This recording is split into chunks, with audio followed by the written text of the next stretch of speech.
Greta Thunberg bangs a drum, causes pandemonium. Global warming, climate change, 1.5 degrees. Carbon footprint, biomass, fossil fuels and greenhouse gas, methane, CO2, CFCs.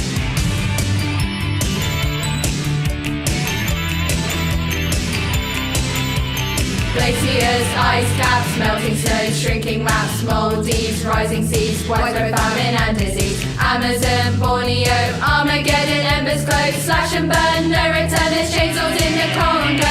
We didn't start the fire, but now it's really burning and the temperature's turning. We didn't start the fire, no we didn't light it, but we're trying to fight it.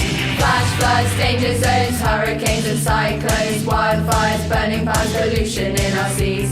Skies are blackening, oceans full of packaging. Shout it out, there's no doubt, nature's on its knees.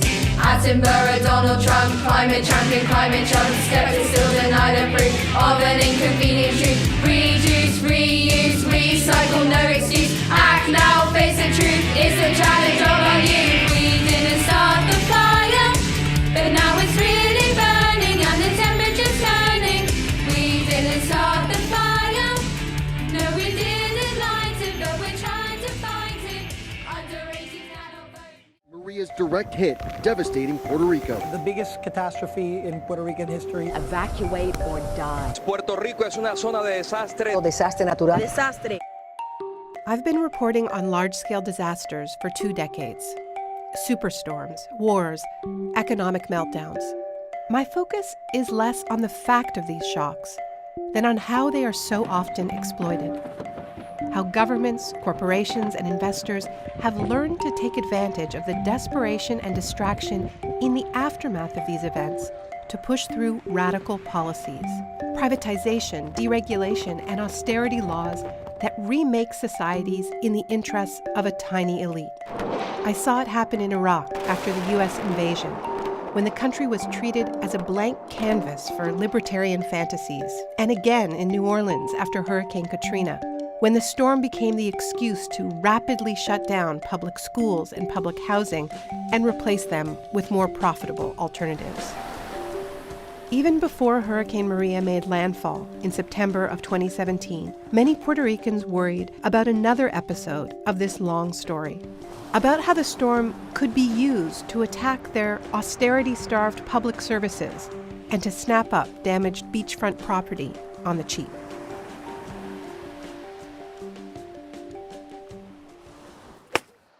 As you can imagine, we were all taken by surprise, everyone, at the magnitude of this storm.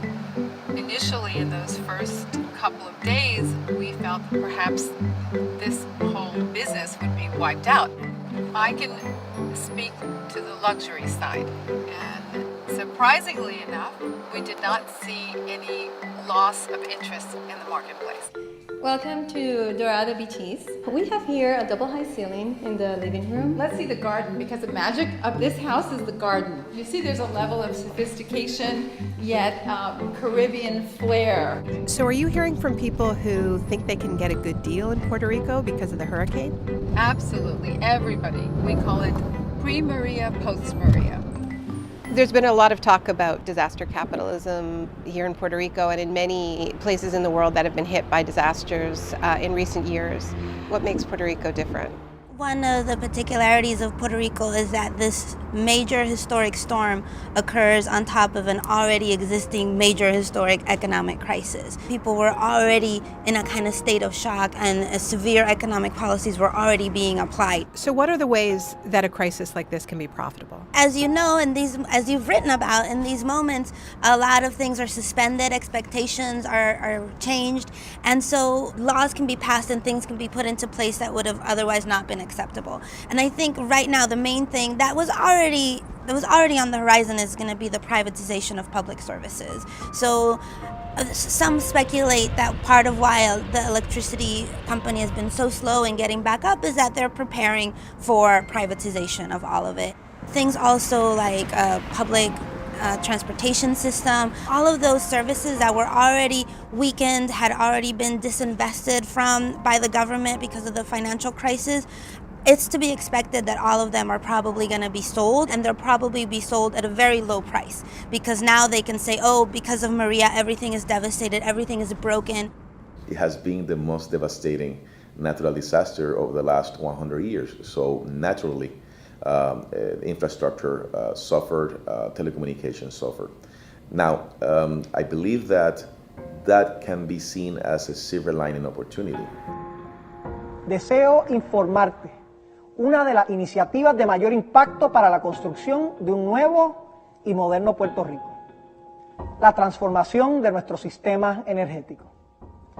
Durante los próximos días comenzará el proceso donde se venderán activos de la AEE a empresas que transformarán el sistema de generación a uno moderno, eficiente y menos costoso para el pueblo. I met with the governor just after the hurricane, and he said, what are you going to do? And I said, I'm going to double down, I'm going to treble down, I'm going to quadruple down, because I believe in Puerto Rico.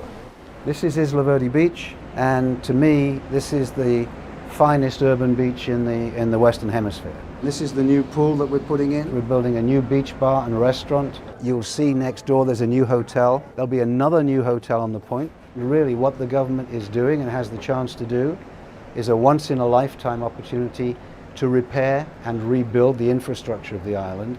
And if the infrastructure is built well, if the electricity, the roads, the water is taken to 21st century levels, that can only help us all.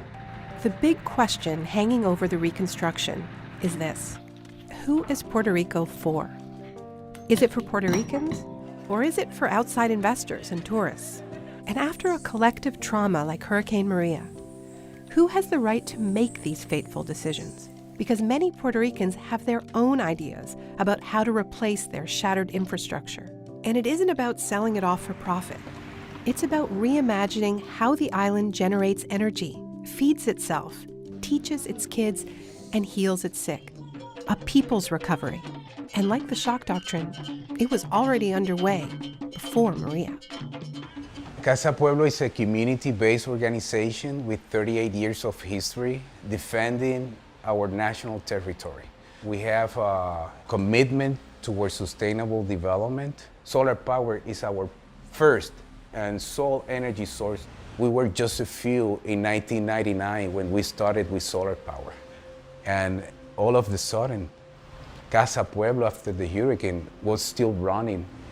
So people came here right after the hurricane to recharge their equipment. People came here with their equipment for respiratory therapy. This was an energy oasis for the community. Immediately after the hurricane, we distributed over 10,000 solar lamps to improve quality of life for the people. Now we have houses asking us for support, and we want to help people unplug from the grid, from fossil fuel. We should embrace a transition to clean energy sources. Solar is one. We have plenty of wind, we have water power, we have plenty of biomass that can be used as a source of energy to run our country. And I think Casa Pueblo, what we're doing is not waiting for the government, not waiting for the US Congress. There's a resistance from everywhere. So we're gonna do whatever is at reach to change that landscape and to tell the people of Puerto Rico that a different future is possible. Welcome to our farm.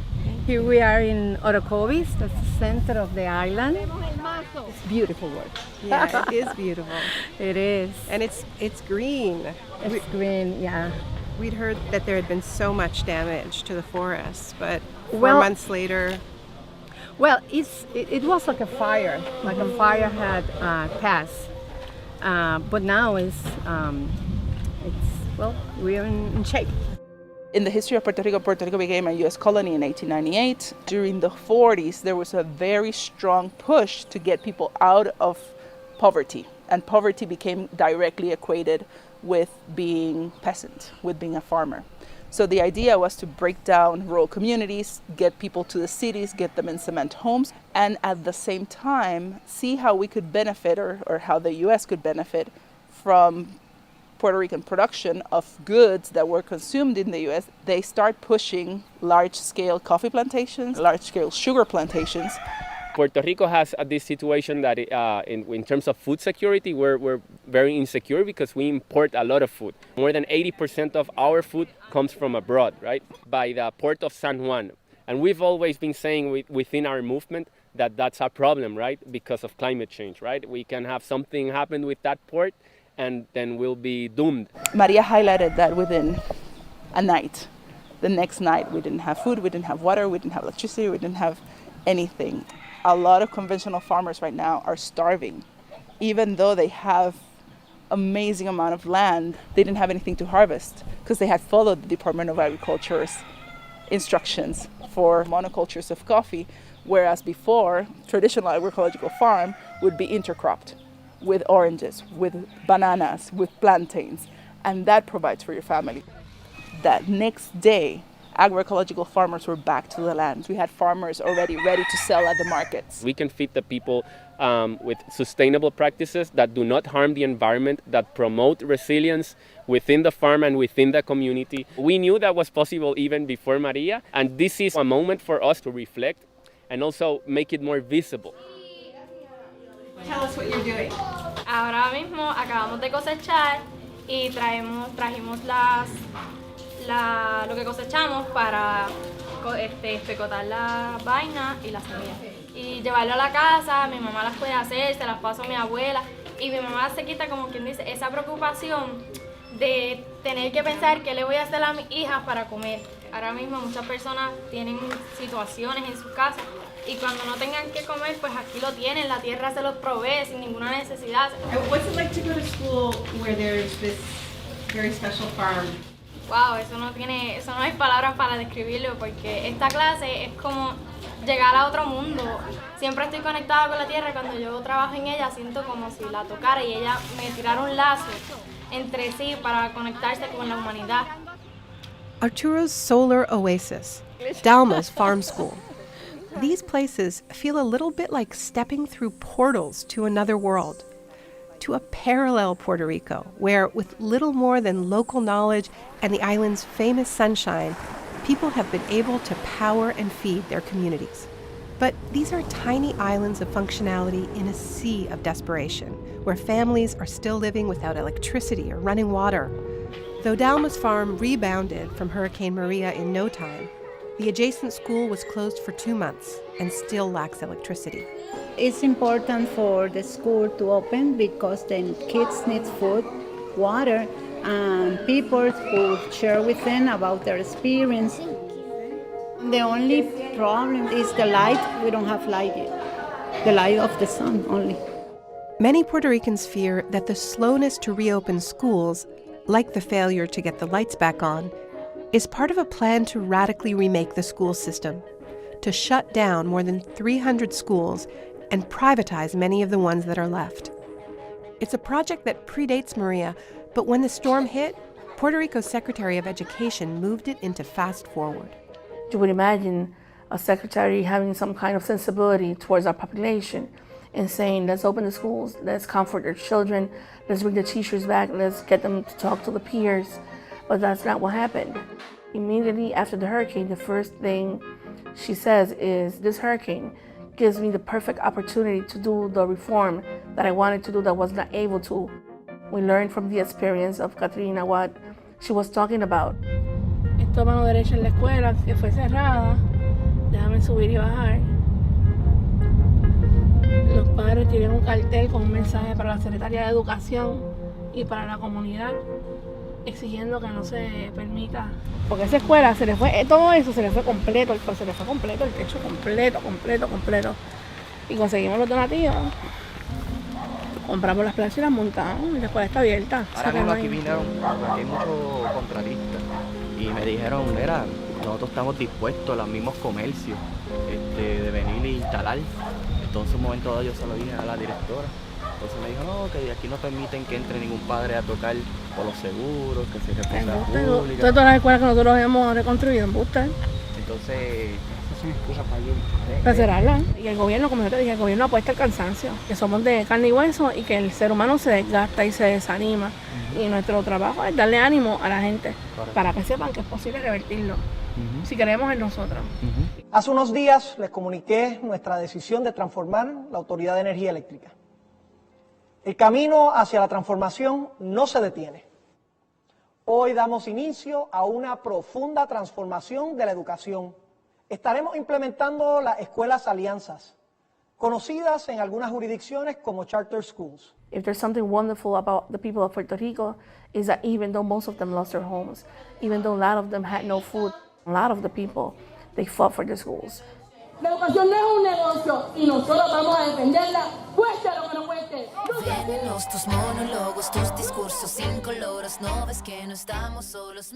On my last day in Puerto Rico, I visited Humacao, one of the hardest hit parts of the island.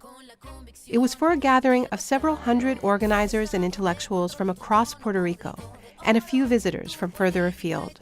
It was billed as a people's summit against disaster capitalism and for other worlds.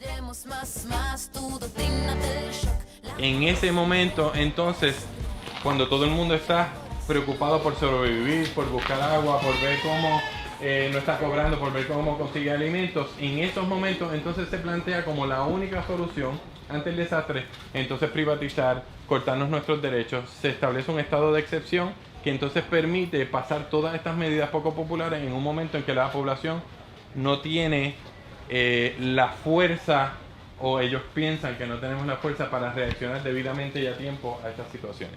It's the first time movements have gathered across such a broad spectrum since Maria changed everything. And it builds on a proud history of resistance, from the independence movement to the anti-austerity and anti-debt uprising that peaked in the months before Hurricane Maria. Nosotros lo que nos mueve al centro de todo es la pregunta, ¿qué es lo que nos hace feliz? Y esa pregunta nos guía porque la forma más importante de nosotros poder presentar una alternativa a lo que estamos viviendo es una alternativa que en la raíz esté la felicidad. I think my dream, and I think about this all the time, is that there's going to be a network of communities that are building locally, that are creating these economies, these industries based on food, based on energy regeneration, that through this crisis, the Puerto Rican people realize that they actually know what the solutions are and are able to operationalize them. But many here in Humacao are convinced that if the post-disaster gold rush is allowed to continue unchecked, it will foreclose on these kinds of bold solutions. Land is scarce in Puerto Rico, and if it all gets snapped up for more office towers, hotels, golf courses, and mansions, there won't be any left for traditional farms and renewable energy projects. For now, these two very different visions of the future are advancing in their own parallel worlds, one on the backs of shocks, the other in spite of them. But both are gaining power fast, and in the high-stakes months to come, collision is inevitable. Venenos tus monólogos, tus discursos incoloros. No ves que no estamos solos, millones de polo a polo, al son de un solo coro. Marcharemos con el tono, con la convicción que basta de robo. Tu estado de control, tu trono podrido de oro, tu política y tu riqueza y tu tesoro. No, la hora sonó, la hora sonó. No permitiremos más tu doctrina del shock. I want to welcome you all on behalf of Bronx Climate Justice North. I want to again thank our host, the Riverside Church, and specifically Reverend Van Hook, who really helped make this happen tonight in this beautiful space. Also the beloved Earth community of Riverside. Profound thanks to our moderator, Jonathan Soto of Union Theological Seminary, and to all of our amazing speakers, as well as Lindsay Wilson, who we'll hear from at the end. So practical matters first. I mentioned that the Environment TV is videotaping, and we will provide you all with that link. Great thanks to all of our co-hosts who are listed on your program. I hope everybody picked up a program that's stapled to some bios of all of our speakers, and please do read the bios. These folks do incredible work. I want to just go back in time for a moment before coming to the urgency of the present day by sharing a quote from Naomi Klein's brand new book, On Fire, The Burning Case for a Green New Deal. In her introduction, Klein says, I explore some of the specific ways that nations like the US, the UK, Australia, Canada, and others led the way in forging the global supply chain that gave birth to modern capitalism, the economic system of limitless consumption and ecological depletion at the heart of the climate crisis.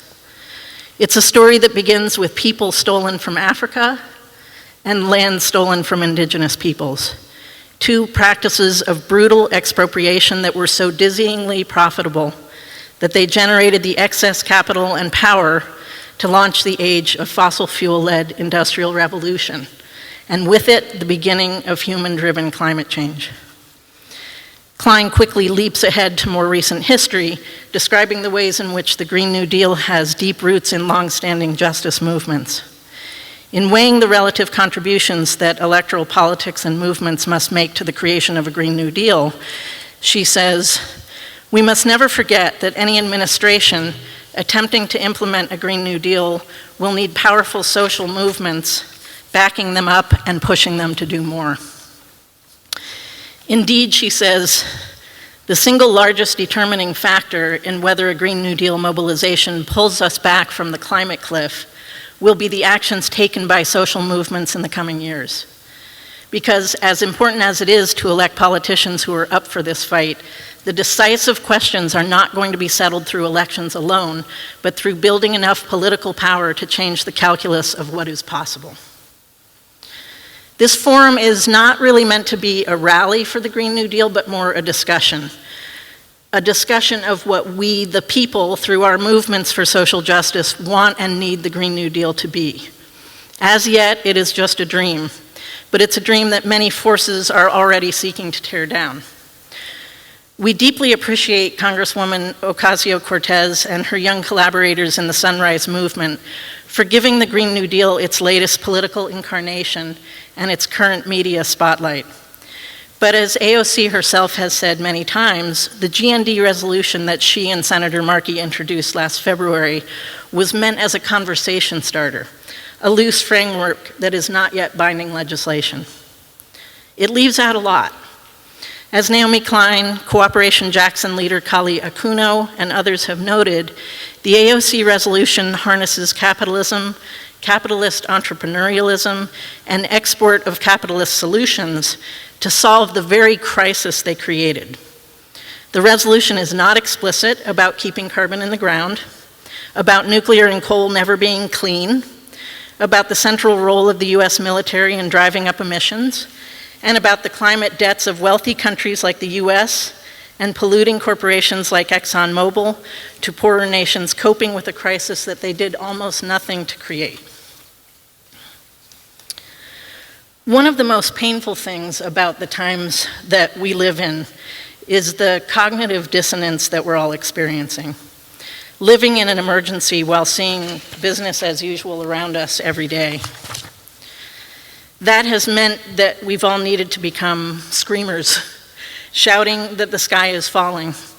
The sky is falling, and we all need to continue to scream in the streets, more of us and more loudly. But in our social movements, we also have to walk through the door that we've opened for ourselves. Racial justice, economic justice, environmental justice, and belatedly, climate justice movements have been lifting up the intersectional power of system change. With a renewed spotlight on a Green New Deal paradigm, we have an opportunity to make our dreams come true. Nothing about the framework of a Green New Deal, of a good Green New Deal, will force people to choose, as some in the French Yellow Vest movement have decried, between caring about the end of the world and the end of the month, because a good Green New Deal will design policies that address both. I want to bring plants and animals into the room because they are suffering along with humans, and humans need them. We are so guilty of speciesism. We have to bring war into the room because war causes climate change, and climate change causes war. Our sisters and brothers and the children and parents suffering from the immigration crisis are in the room.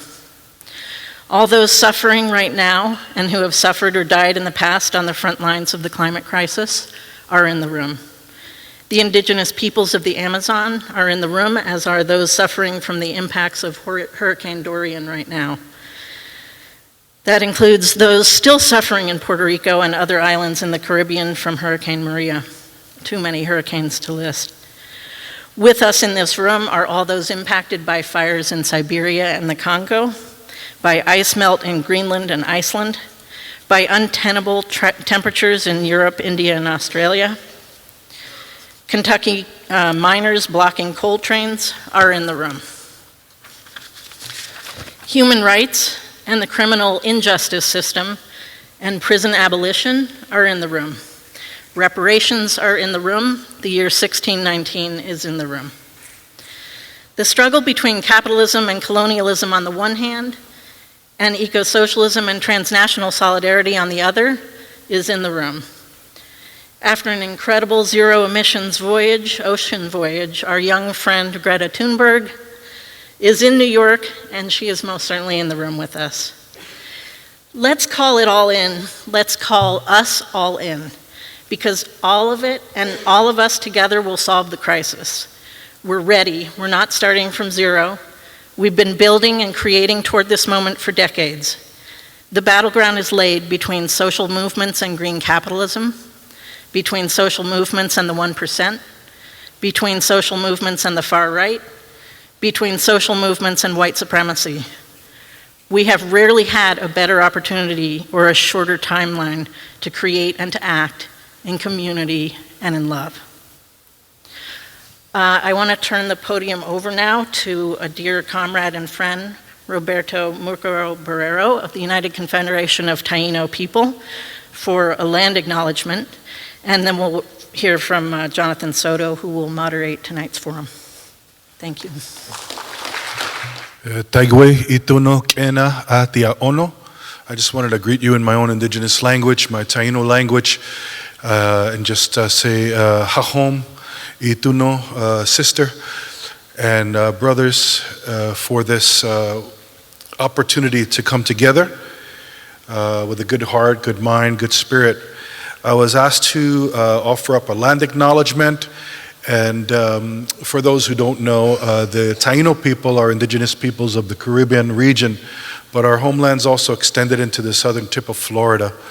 And so we're not immigrants, even when our peoples are here today, although borders have been set up since that time. But our folks were not indigenous to this area of the world. Although many of us come for work and other opportunities over the years because of what's colonialism, many of us have moved out of the island seeking better opportunities, and we find ourselves, some of us here in New York. So while we're here, as indigenous protocols go, it's important to connect with the local people and to make sure that they know that you're around, especially if you intend to do ceremonies or have gatherings or bring your people together in a way.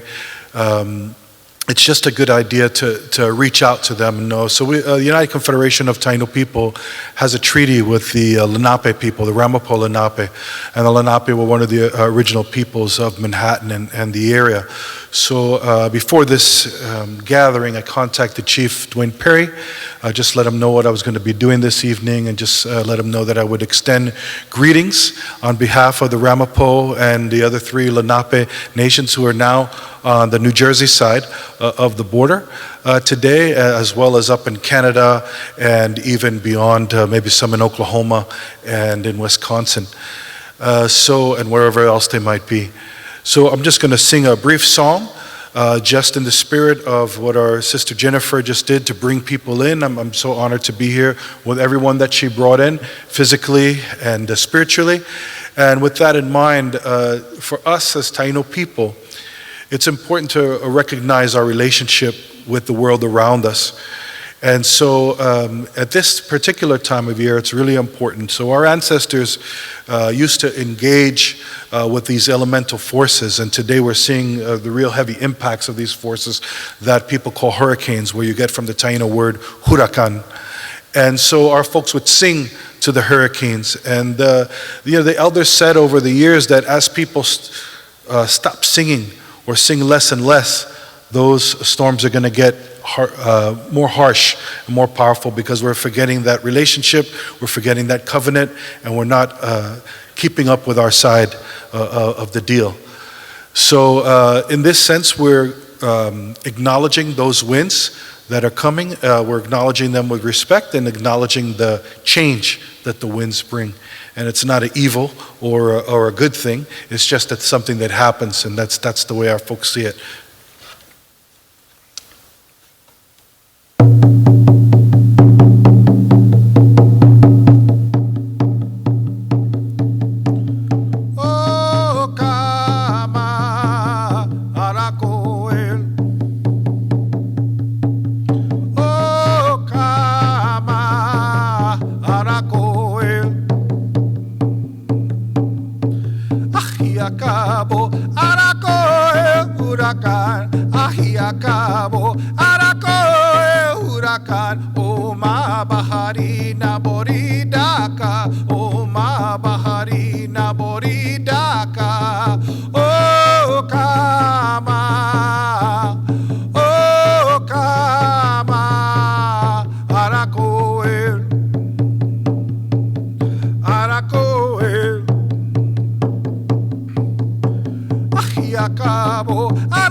Thank you, sisters and brothers.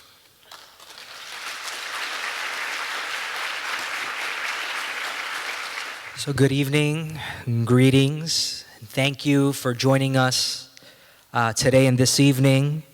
And thank you, Roberto, for bringing into awareness those elements, forces that remain so unseen when we try to come to spaces and discuss the embodying of ideas, of tactics, a fusion of politics and movement spaces, but the spiritual awareness of where we stand, our relationship to our ancestors and to the ancestors that were in these spaces. So I just want to honor you and thank you, Roberto. And greetings. Thank you for joining us at the Climate Emergency and the Green New Deal, where we're going to have discussion on centering the voices of movements. And really want to acknowledge Jen Scarlett and acknowledge you for the amazing work that you've done and the Bronx Climate Justice North to convene us all here today, and to our distinguished panelists who we will be learning insights into so many different spheres of what the Green New Deal, this behemoth of energy, of movement. But it's important for us to take some time and look at all the movement and see the direction in addition to the destination that we're trying to go. What is the direction that we're being moved to, and how are we acknowledging the individuals, the organizations, the movement spaces that have been at the front lines, that have received disproportionate impact and burden from our capitalist neoliberal system that is so willing to throw out all externalities and burden, as we've seen yesterday in the last 2 days, our neighbors in the Bahamas who've had to deal with one of the most powerful hurricanes ever. Personally in Puerto Rico, which I'm actually headed to right after this event, to start brainstorming on ways and we could think about transnational solidarity As a people that have been burnt by neoliberal capitalism and seeing how disaster capitalism, the fiscal control board, all these ideas of a fake Green New Deal that was actually passed in Puerto Rico, that is codifying and commodifying our possibilities, we stand and look towards the Bahamas and engage in themes of transnational solidarity today, because it's not just a physical storm, but it is the storm of systems, the storm of appropriation, the storm of white supremacy, the storm of colonization. We talk about decarbonization, but that is the destination. But how about the direction of decolonization? So that black and brown folks see themselves reflected in the solutions that are emerging when the elite policymakers speak and we're not at the doors and we're not at the table. When people do not account for the asymmetrical relations of power that leave our voices without any sound in the conversations that are happening. So we are thankful to the movements that have brought up this urgent moral message in the halls of Congress. But there are several different spheres, and in Puerto Rico we see this idea of alternative sovereignties, because immediately we want to go to political sovereignty. But how about sovereignty of the spirit, of the land, of food, of energy? How about the sovereignty of culture, of speech? How about the sovereignty that is just not centered in the unholy alliance of big money that are trying to capitalize the Green New Deal? So I come to you in this spirit today, and I'm very eager to hear from all of our panelists that are bringing in a multiplicity of perspectives, but that are unified in the common understanding that in addition to decarbonizing, we need to decolonize. That we must not only center the destination, but center the direction as well. It is a process. So what we're going to do today is we're going to see a series of videos. The second video and the third video have to deal with a message from the future. And then the Greta Youth Strikes video. But we have a special guest that wanted to share some greetings to you all today. So we will go to that video now, see the other two videos, and begin our panel. So thank you for joining us today. And let us see who said hi today. The bullet train from New York to DC. It always brings me back to when I first started making this commute. In 2019, I was a freshman in the most diverse Congress in history. Up to that point, it was a critical time. I'll never forget the children in our community. They were so inspired to see this new class of politicians who reflected them, navigating the halls of power. It's often said, you can't be what you can't see. And for the first time, they saw themselves. I think there was something similar with the Green New Deal. We knew that we needed to save the planet and that we had all the technology to do it, but people were scared. They said it was too big, too fast, not practical. I think that's because they just couldn't picture it yet. Anyways, I'm getting ahead of myself. Let's start with how we got here. 1977, New York. A senior scientist named James Black made a presentation about how burning fossil fuels could eventually lead to global temperatures rising 4 or 5 degrees Fahrenheit. Within 2 years, one of the world's biggest supertankers was outfitted with a state-of-the-art lab to measure CO2 in the ocean, gathering more data about global warming. Guess who was doing all of this research? ExxonMobil, the oil and gas company. Oh yeah, Exxon knew this whole time, as did our politicians.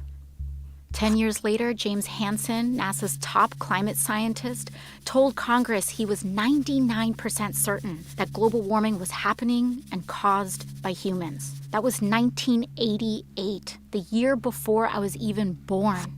So did Exxon listen to the science, including their own? Did they change business models, invest in renewables? No, the opposite.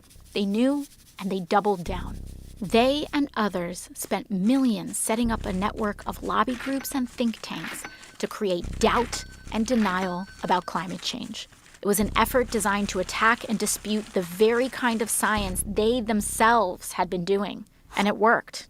Politicians went to bat for fossil fuels, and these massive corporations kept digging and mining, drilling and fracking like there was no tomorrow. America became the biggest producer and consumer of oil in the world. Fossil fuel companies made hundreds of billions, while the public paid the lion's share to clean up their disasters. We lost a generation of time we'll never get back. Entire species will never get back. Natural wonders gone forever. And in 2017, Hurricane Maria destroyed the place where my family was from, Puerto Rico. It was like a climate bomb. It took as many American lives as 9/11. And in the next year, when I was elected to Congress, the world's leading climate scientists declared another emergency. They told us that we had 12 years left to cut our emissions in half, or hundreds of millions of people would be more likely to face food and water shortages, poverty, and death. 12 years to change everything. How we got around, how we fed ourselves, how we made our stuff, how we lived and worked, everything. The only way to do it was to transform our economy, which we already knew was broken, since the vast majority of wealth was going to just a small handful of people, and most folks were falling further and further behind. It was a true turning point. Lots of people gave up. They said we were doomed. But some of us remembered that as a nation, we'd been in peril before. The Great Depression, World War II. We knew from our history how to pull together to overcome impossible odds. And at the very least, we owed it to our children to try. The wave began when Democrats took back the House in 2018, and then the Senate and the White House in 2020, and launched the decade of the Green New Deal, a flurry of legislation that kicked off our social and ecological transformation to save the planet. It was the kind of swing-for-the-fence ambition we needed. Finally, we were entertaining solutions on the scale of the crises we faced without leaving anyone behind. That included Medicare for All, the most popular social program in American history. We also introduced the federal jobs guarantee, a public option including dignified living wages for work. Funnily enough, the biggest problem in those early years was a labor shortage. We were building a national smart grid, retrofitting every building in America, putting trains like this one all across the country. We needed more workers. That group of kids from my neighborhood were right in the middle of it all, especially this one girl, Ileana. Her first job out of college was with AmeriCorps Climate, restoring wetlands and bayous in coastal Louisiana. Most of her friends were in her union, including some oil workers in transition. They took apart old pipelines and got to work planting mangroves with the same salary and benefits. Of course, when it came to healing the land, we had huge gaps in our knowledge.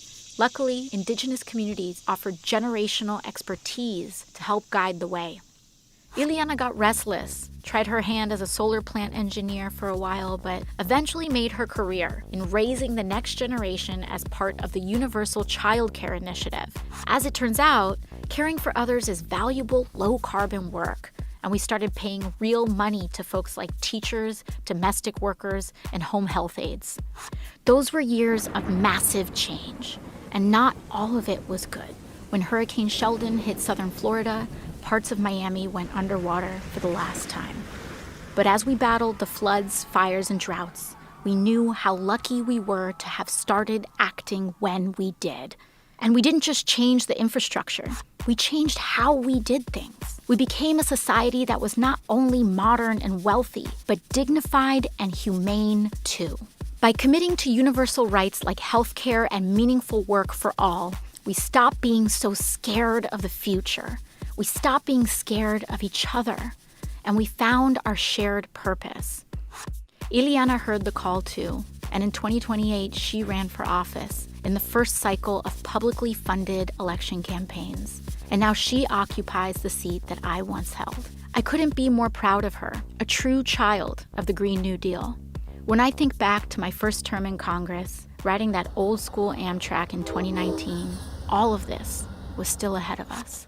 And the first big step was just closing our eyes and imagining it. We can be whatever we have the courage to see.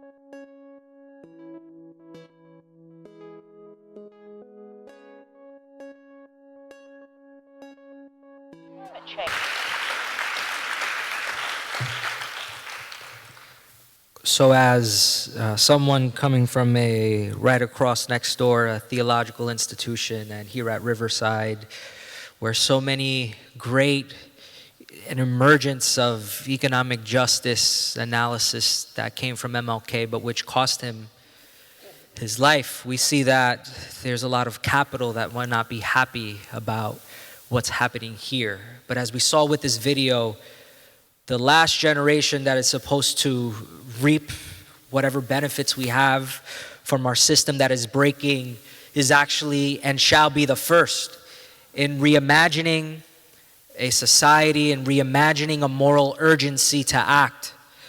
And it is with great pleasure that I am going to introduce Alexandra Villaseñor, who actually was joining Greta's arrival recently.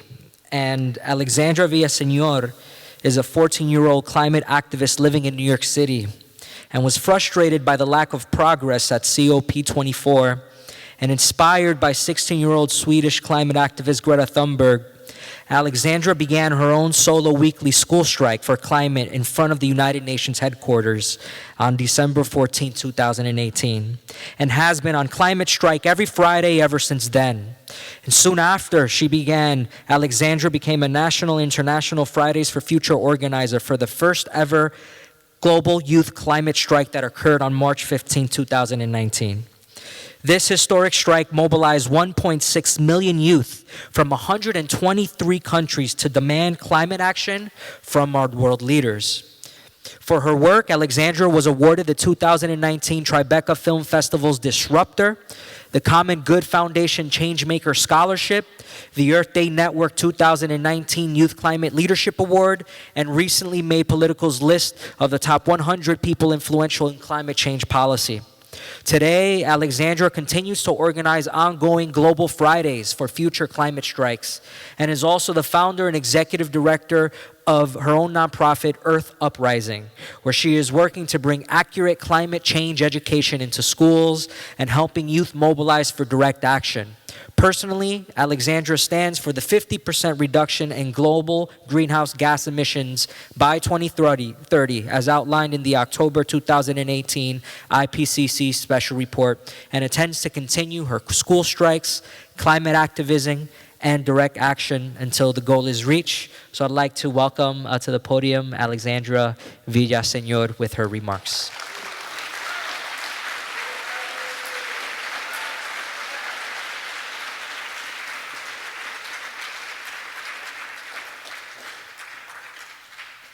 Hi everyone, how's your day? So my name is Alexandra Villaseñor. I'm a 14-year-old climate activist and I live in New York City. But my story begins before I started my climate strike. So I'm originally from Northern California. I'm a born and raised Californian, and I moved,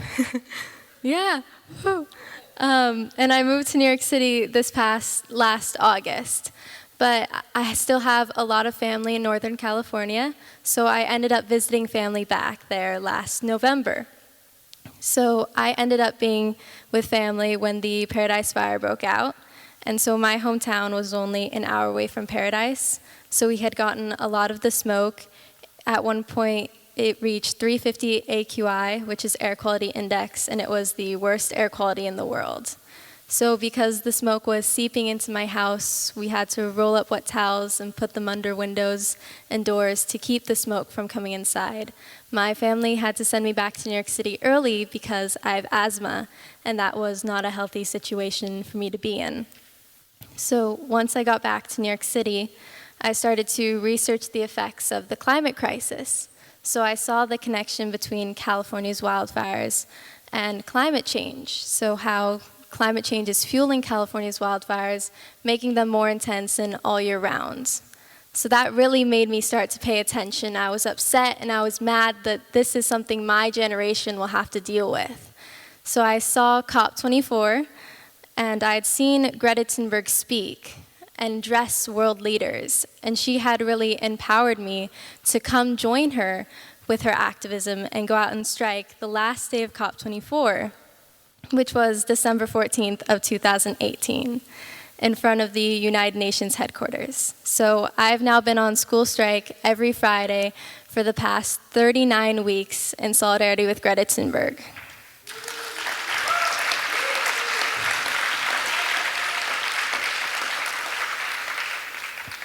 After I started my climate strike, I got connected with activists all around the world, and we started to plan for the first ever global climate strike, which occurred on March 15th of 2019. And so on March 15th, 1.6 million students in over 125 countries went on school strike for the climate. We continued to do so because we still needed to be heard by people in power and world leaders. So we climate striked again. On May 3rd, students had a sit-in on the Brooklyn Bridge demanding that Mayor Bill de Blasio declares a New York City climate emergency, with over 1,000 students doing so. And of course he didn't, but we didn't stop. So we continued to climate strike. On that day of May 3rd, though, the New York City Council drafted a resolution for a climate emergency. So we in New York City knew that we had to continue campaigning to get a climate emergency.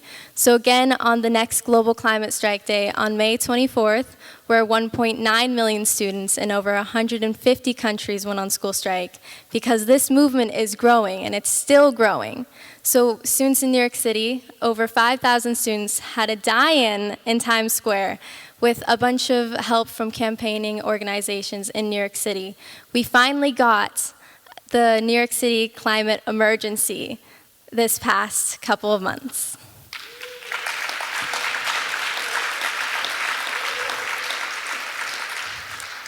But students are not stopping. We still know that we have a lot of work to do to get climate action from our world leaders. So on September 20th, we are launching a week for action. So on September 20th, which is the Friday before world leaders fly into New York City for the United Nations Climate Summit, we are holding a climate strike. And so far, students and our adult allies will be climate striking internationally. Some will be climate striking on September 20th. We're sending a message to world leaders at the Climate Summit that they take bold climate action for our futures.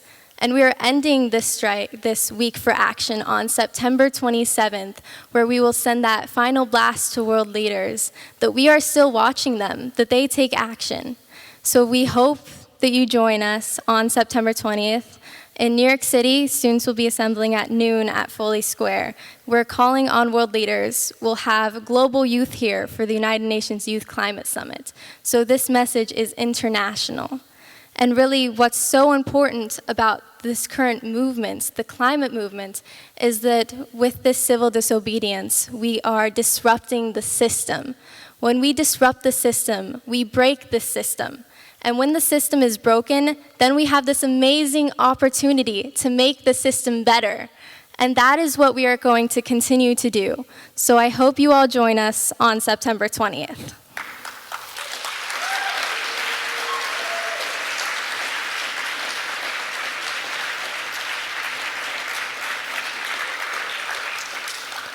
Thank you so much, Alexandra. So what's the date again? September 20th.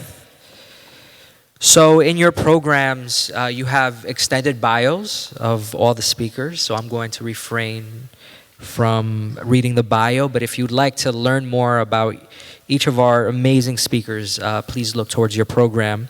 And also want to acknowledge that towards the end, you'll have the opportunity to engage many of our co-host tables that are here today. So please encourage you to visit folks prior to leaving. So next we have with us from the Trade Unions for Energy Democracy, we have Sean Sweeney, who is the Director of the International Program on Labor, Climate, and Environment at the School of Labor and Urban Studies at CUNY. Sean. Good evening, everybody. So, my name is Sean Sweeney, Trade Unions for Energy Democracy. We're a network of unions, 72 labor bodies from 24 different countries, fighting to reclaim the energy sector to public ownership and democratic control, remodeled and restructured on a public goods principle. Now, why do we fight for public ownership, and what do we mean by it? If we look at the title of this excellent meeting here tonight, Centering the Voices of Movements. Diversity of voices, of actors, of participation of all kinds is absolutely essential. But there are some things we have to agree on. We agree on the science. We agree on the need for justice. But we also have to agree, I suggest, on the need to challenge ownership relations. We need to take energy back. We need to reorganize energy, but we need to take it back. And that's a struggle for public ownership and social ownership of energy.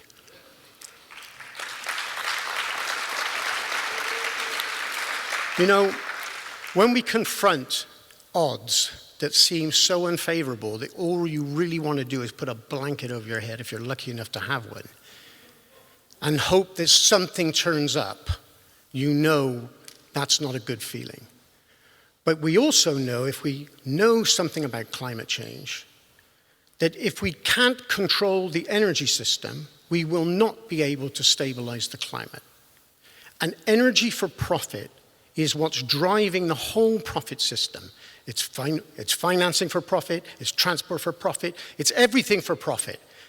But energy for profit is particularly important when we're talking about controlling climate change, because it is the burning of fossil fuels that, by and large, are the main contributor to, especially in the global north and the developed world, to climate change, greenhouse gas emissions, which are getting out of control. Now, so one of the things we have to do is also confront the fact that when we talk about decarbonization of capitalism, that is not going to happen, period. That we will not be able to get to a situation where we can radically decarbonize unless the systemic features of the system are challenged. And one of the main ways of doing that is extending public ownership to key economic sectors as a transition to a different society, the sort of society that Alexandria referred to. Now, I remember 13 years ago, not far from here, a few blocks at Columbia University, Nicholas Stern, now Lord Stern, released his report, The Economics of Climate Change. He said, solving the climate crisis is not going to be difficult. Why? Because all we need to do is price the externality, put a price on carbon. And once we've priced the externality and we've given incentives to mobilize the private sector, not the public sector, the private sector, once we've done that, then the market will take care of the problems of emissions. This, he said, was the world's greatest ever market failure, the inability to put a price on carbon dioxide. Everybody in the audience said, that makes sense, so let's go forward and put a price on carbon. 13 years, 14 years have gone by. Nearly all carbon dioxide and greenhouse gases are not priced. If they were priced, where they are priced, the price is so low it has absolutely no effect on emissions. Employers and corporations pass whatever little bit of price they have to pay on carbon downstream to consumers. So we end up, the working class pays for the carbon, but the carbon ends up in the atmosphere anyway. So it's the worst possible scenario. So what we have to be clear about in the fight for public ownership of energy is the existing model, neoliberal capitalist model of getting off of carbon dioxide and reducing emissions has been a complete and utter failure. There's no other way of describing it. So I don't have many minutes, and I wish I had a lot longer, but I'll try to say why I think public ownership is important, and the power sector, the electricity sector, is particularly important. If we can decarbonize the power sector, we have a chance of decarbonizing the transport sector, the building systems. We have a chance of decarbonizing food and agriculture. So the power sector is crucial. It is the main target in my view. Now, there are certain things that public ownership will do that the current system cannot do. First of all, if we're talking about trade unions, the reason why unions don't support the Green New Deal in the numbers that they should is because they're at war with each other over different forms of energy. So nuclear workers support nuclear, coal workers support coal, gas workers support gas. And if there were unions in the renewable sector, and they're not, they would be supporting renewables. But it's because the system was privatized. There is a war across the energy system where the price is what determines the choice. And we have to get away from the idea that the future of humanity will rest on whether electricity is 9 cents a kilowatt hour or 11 cents a kilowatt hour. That cannot be determinative. If renewables are more expensive than coal in terms of their real costs or gas, so be it. The issue is not cheap, the issue is survival. So that's a crucially important thing. So public ownership offers the best chance of building the kind of social power and social unity we need. It's also the only chance we have of decarbonizing the system within the time frame we've got. And I'll give a personal view. I don't think even if we had public ownership, I don't think even if we had a social revolution tomorrow, that we will get to 100% renewable energy by 2030. But that doesn't mean to say, because of those technical challenges, we make things more difficult by trying to provide profit for investors in order to get them to invest in clean energy. This has been a failure, but we will try to reach that target based on planning, ingenuity, democracy, and inclusion. We will not get anywhere near that target if we leave energy in the hands of private capital. The second thing, some of you may be thinking, well, we've got public ownership of energy in many parts of the world, and what's that done? It's not just reduced to the question of public versus private. Public allows publicly owned energy, when it was first established, was to produce energy as a public service. There were costs that needed to be recovered. Now with privatization, it's about making money on private markets, wholesale markets. This must end. And what it means is that where public entities have to compete in those markets, they need to be demarketized. In other words, public entities should not be judged, and no utility should be judged on the amount of electricity it sells. If profit is returned through the sale of electrons, where does energy conservation fit in?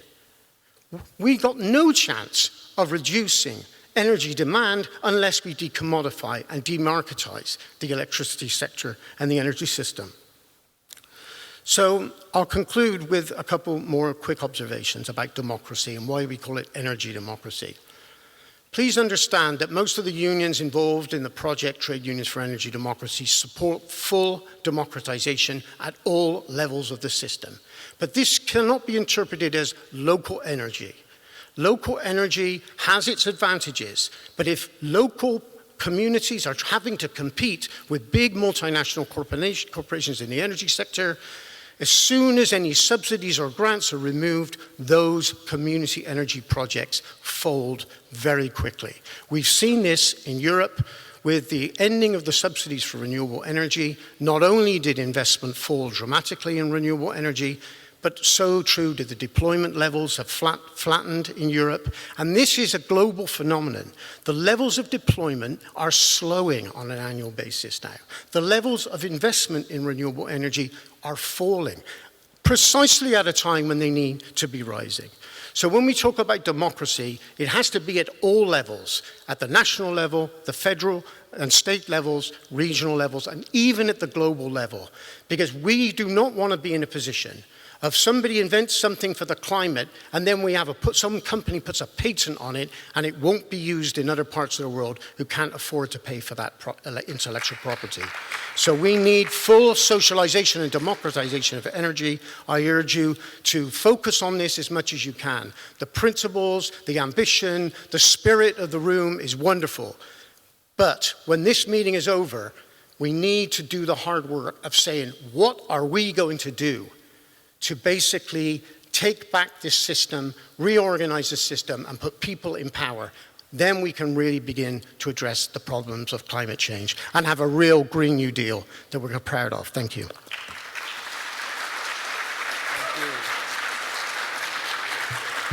Thank you. And as a reminder, lots of folks that are in the tables are engaging in actions that are working towards this amazing model of public ownership, and I encourage you to connect with them. We will have time for Q&A. And next, we'd like to revisit, and we welcome to the stage Roberto Mucaro Borrero from the United Confederation of Taino People. Thank you very much, and thank you for the opening remarks, and the videos were wonderful. You really set a good tone for the evening. I was invited here, I think, to provide an indigenous perspective on the Green New Deal. And I thought a bit about this. I spoke to some folks who've done some analysis, and it really doesn't move far beyond what indigenous peoples have been talking about for quite some time. I don't know if folks saw videos of maybe back in the 80s of the Kogis sending a message. Kogis were indigenous people in Colombia, in Santa Marta, where they were seeing the glacier melting, and some of them came down from the mountain for the first time to send a message to say, somebody's doing something, they're changing our environment, and we need to send a message of warning, right? That our younger brothers are misbehaving, I guess you could say. And when you think about that, it might sound simplistic and that, but there's a really profound understanding when you take it to that level. Elder brother, younger brother, and how things have emerged, where we are, who's in power now. You think about it in a historical sense, it starts to make sense in a good way. Just so folks know, United Confederation of Taino People brings Taino people together from across the Caribbean and the diaspora to work on issues that are important to the community. And the community is pretty widespread. And one of the issues that we took on very early on was support for global climate action.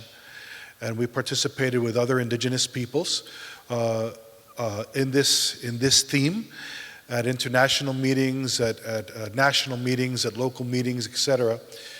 And our positions align with indigenous peoples' concern from around the world. And I think at the end of the day, for indigenous peoples, and when we talk about the new Green Deal in particular, I think the idea of inclusion, right, and transparency comes to the top, but also this idea of respect, right, and a new understanding. I think somebody mentioned this word before, sovereignty. It's an important aspect for indigenous peoples, especially here in the United States. When you talk about sovereignty, many people understand the federal relationship of American Indians with the government. That is a government-to-government relationship. A lot of that is based on original treaties and other constructive agreements that were moved forward at one time, and this is why indigenous peoples have lands and are able to do certain things in relation with their relationship with the federal government. However, when we, from the Taino perspective, we need to move a little bit beyond that, which is why we were supportive and participated in the negotiations and the activism toward the Declaration on the Rights of Indigenous Peoples, because this is the other idea when we talk about a Green New Deal that comes to the surface, the idea of human rights. We can't talk about a Green New Deal without talking about human rights, because a Green New Deal will essentially start a development process, And whenever you talk about development, you talk about incursions into lands, territories, and resources, and there you always come to some kind of conflict with indigenous peoples and local communities.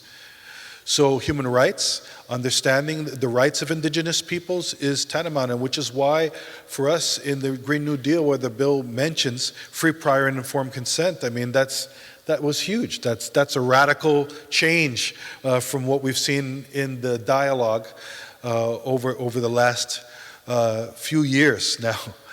And the idea of free, prior, informed consent, it's important, especially for American Indians, with that government-to-government relationship, because the federal Indian law talks about consultation, right? But as we've seen from Standing Rock, consultation doesn't ensure that the people's will is going to be abided by. So free, prior, informed consent actually gives the communities the right and says, it articulates that communities have the right to say no. And that's what's important here. And so that idea of inclusion, of sovereignty, of getting that seat at the table in this, because even in the development of the new Green Deal, many people that I've spoken to in this movement, and it's a wide range of folks across this country, they were not even consulted. They had not heard of it until the unveiling of the Green New Deal. So moving forward, as we try to articulate and build on this, that idea of a seat at the table is very important, because if you don't have a seat at the table, you're probably serving those who are, or you're on the menu, right? So we need that seat at the table. And the respect of human rights has to be built into all these negotiations. So that means that it's not only the treaties, it's implementing that Declaration on the Rights of Indigenous Peoples, but also the human rights treaties. This country, the United States, is a party to a number of human rights treaties. There's no implementation of those treaties. There's really now, look, the U.S. has pulled out of the Human Rights Council. It hasn't submitted its report to the Convention on the Elimination of All Forms of Racism, the Convention on the Against Torture. This should be really something of concern for everyone.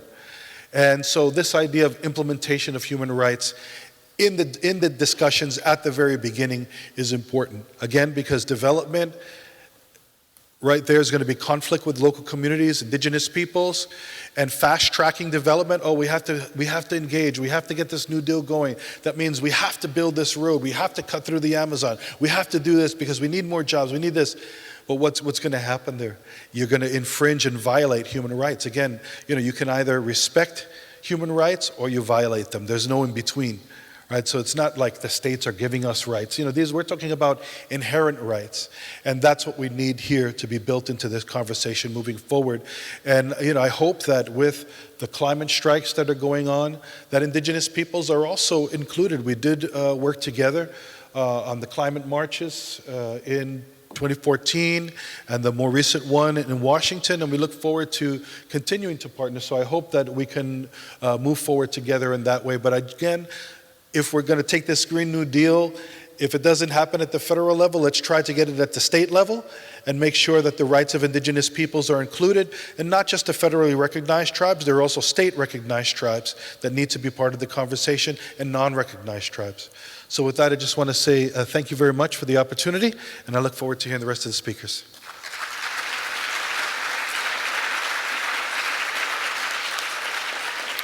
Thank you, Roberto. And it just as a quick plug, The Dig, the Jacobin podcast recently interviewed Rihanna Gunn-Wright, architect of the Green New Deal, and one of the things mentioned was that speed creates misalignment. When we look at policy and trying to effectuate the policy with the politics at a speed that leaves behind frontline communities, we create misalignment of priorities that the opposition can use and demonize as socialists and demonize in order to create friction. So I thank you for lifting that perspective and the necessity to create organic as opposed to just capitalist efficiency in creating coalitions. So next we have with us Michael Johnson. Michael Johnson, who is the co-founder of South Bronx Unite, a coalition of residents, organizations, and allies confronting policies that perpetuate harm and build support for viable community-driven solutions in the South Bronx. Michael Johnson, if you could join us.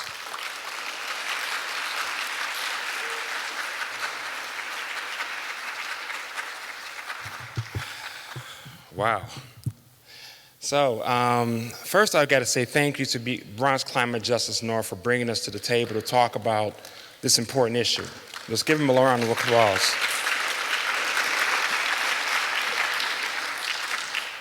I really think the opportunity the Green New Deal has given us is the opportunity to talk and discuss the need to survive. How do we get there? How do we survive as a people? We're talking about survival of what's going to happen to our planet and to us as people.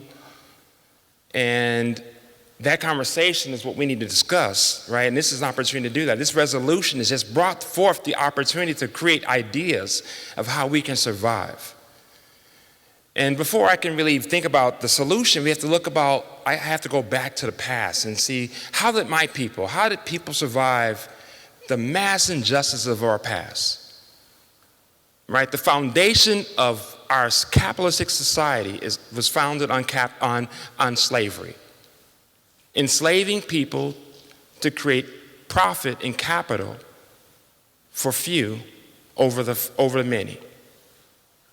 To deforest the United States, which probably was one of the most green, lush areas before the cotton plantation became the thing to create. Destroying forests so the fact we can grow cotton so we could create an industry that would rule the world and create the dynamic of the most powerful country in the world based off the backs of people of color and the indigenous people who lived here before we got here.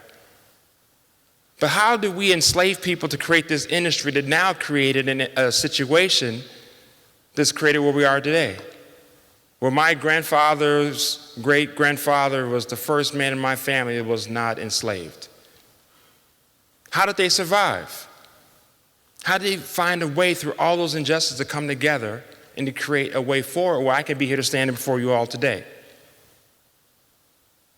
How did the communities in the South Bronx that I live in today survive all the mass industrial, the injustice of social, economic, and environmental degradation?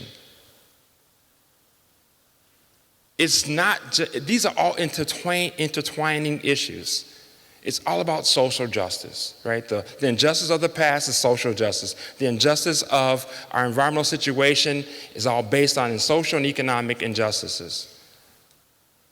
But we can't think about where we're to go if we don't think about how we got here, how we were able to survive to this point, and how can we move forward. You know, looking at my community that is surrounded by industrial facilities for the sake of job creation, economic development, but it's plagued our community, and some have the highest asthma rates in the country, lack of water access or recreational opportunities. All this creating economic opportunity never trickled down and created jobs. It always created more and more sick people. But how are we still able to survive?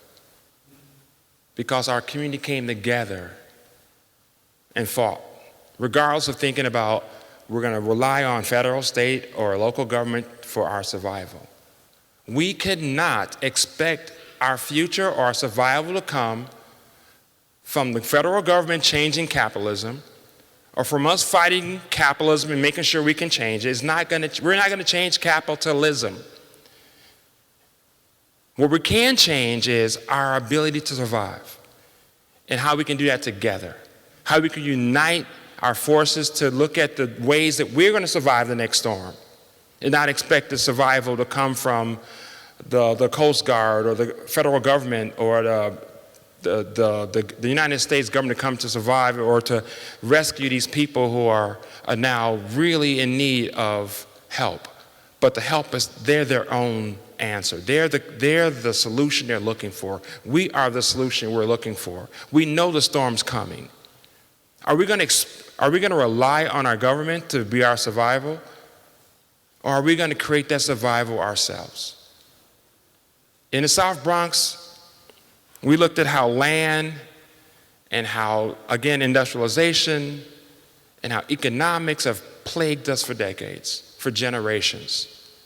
But now our survival is ours. We come together to create our own solutions. We come together to say, we're going to create our collective strength together and make sure we're going to look out for us. We're going to make sure when the next storm that comes will be something we protect ourselves from. By looking at how we can make public land publicly owned. Through a lens or potentially a model of a community land trust is one of those potential avenues of doing that. But look at how we can make sure that we create land as the barrier for the next storm surge that we own, that we create our own green space, that we create our own economics, that we create our own jobs, that we create our own sustainability. Because the survival is cannot be dependent upon our system or our government, local, federal, or state. They're not going to do it for us. We have to do it ourselves. So right now, our community land trust and our community have now looked at how the fight is ours, and we will continue to fight to survive. We have survived up to this point, and we'll continue to do so as long as we rely on each other. As long as we don't rely on someone else to do it for us. As long as we don't rely on changing capitalism, which in the form in which it is, in which I'm not sure we can change and survive at the same time, we have to have focus. And our focus has to be each other. It has to be how we're going to collectively make sure that we survive. So let us come together and think about how we can be the answer and the truth that we're looking for, and not that is going to come from anywhere else. Definitely not from our government. It's not going to come from anywhere else but from us and our solidarity. Thank you.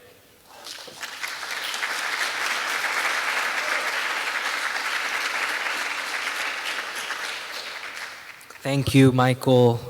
The quote, "Nothing for us without us," streams really to the front of the conversation when hearing your words, and how you have been in the front lines in the South Bronx and with your continued resistance and solidarity. So thank you so much for sharing your experience with us today.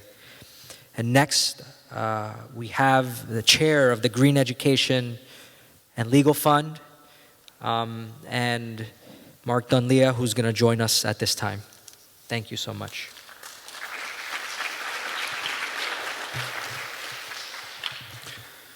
So when Jen first asked me to speak, I think one of the things she wanted me to speak about was my role as one of the initial authors of the Green New Deal here in the United States back in 2010, when I was a campaign manager for Howie Hawkins, who was the Green Party candidate for governor. And I really like Jen's introduction to the Green New Deal, because unfortunately, I almost never heard anybody give such a progressive, radical, and comprehensive analysis. If that's what everybody was talking about with the Green New Deal, we'd be a lot further ahead. And for most of my life, even though I've always been active in the Green movement, I was an anti-poverty organizer for about 35 years. Used to be a state head organizer for a group called ACORN, now is the New York Communities for Change. And then for 28 years, I ran a group called Hunger Action Network of New York State, and we worked on things like welfare rights and food stamps and job creation and single-payer health care. But across the planet, and in our communities and in our state, it is the poor who are the principal victims of climate change. And unfortunately, it became very clear to me, as probably most of you, 6, 7 years ago, that we were losing the fight on climate change, and that it was the poor that were going to feel the most pain from it. So I decided to just quit my job and devote my time full-time to working on climate change. And when I was talking to Sean before the session started, neither one of us had really written our speeches yet. And he said, "Well, what are you going to talk about?" And I said, "Well, since I'm talking towards the end, I'm going to talk about whatever else everybody else hasn't talked about." So it's not going to be a comprehensive speech. It's going to be a couple quick points. I really appreciate Sean's leadership around the issue of public ownership and the need to, replace capitalism with, some form of ecosocialism. and it's been extremely heartening in the last 6 months to see more and more people addressing the issue of public ownership. We saw that with Bernie Sanders last week, talking about, public ownership. And, we heard from the other speakers about indigenous rights and, the impact upon communities. So when we wrote the 2010 Green New Deal, I was sort of the climate guy and Howie was the New Deal guy, and we always, try to balance the two of them. But to be honest, we stole the idea. And of course, as some of our speakers have said, people have been talking about the whole concept of Green New Deals for decades. But surprisingly, we borrowed it from Europe. And the Green New Deal really started in Europe, partly by the European Green Party, but also by the Green New Deal Working Group in the United Kingdom. And actually one of their leaders, Carolyn Lucas, is now Green Party member of Parliament there and has introduced the Green New Deal. But they were responding to the world economic crisis around 2005 and 2006, caused by the manipulation of the particularly the American financial situation system, which had caused this economic collapse. And so they really focused a lot on the New Deal part, that we needed to put people back to work. They said that the way to do that was an investment in the environment and in the sustainability, not as much on climate emergency as we did in 2010. In fact, when we did it in 2010, our timeline was to go to 100% renewable energy by 2020. It's good. One of the things I really liked about AOC's proposal, AOC and Sunrise, was they were willing to do a 2030 timeline, which is really a lot faster than many of the more mainstream big, environmental groups. There was a lot of really good things about AOC's proposal, and honestly, the Sunrise Movement, doing the demonstration of Nancy Pelosi, got 1,000 times more publicity to the Green New Deal than we had managed in the prior 8 years. But there are, some real differences. Sean pushed out the issue of capitalism versus socialism. One of the things I've been very baffled, both by AOC and the Sunrise Movement, and even by Bernie Sanders, is that they do not explicitly say we have to immediately halt all new fossil fuel investments, all new fossil fuel infrastructure. We have to do that now. And in 2010, we also ran on a campaign to ban fracking. We were actually attacked by a lot of the mainstream environmental groups in New York State for being too radical with that position. They wanted to do studies. And we say natural gas, methane, is 80 times more potent as a greenhouse gas. We don't have to study it. We have to stop it. And we must move faster to renewables. But as we've seen in other countries, just going to renewable energy does not mean you're driving down greenhouse gas emissions.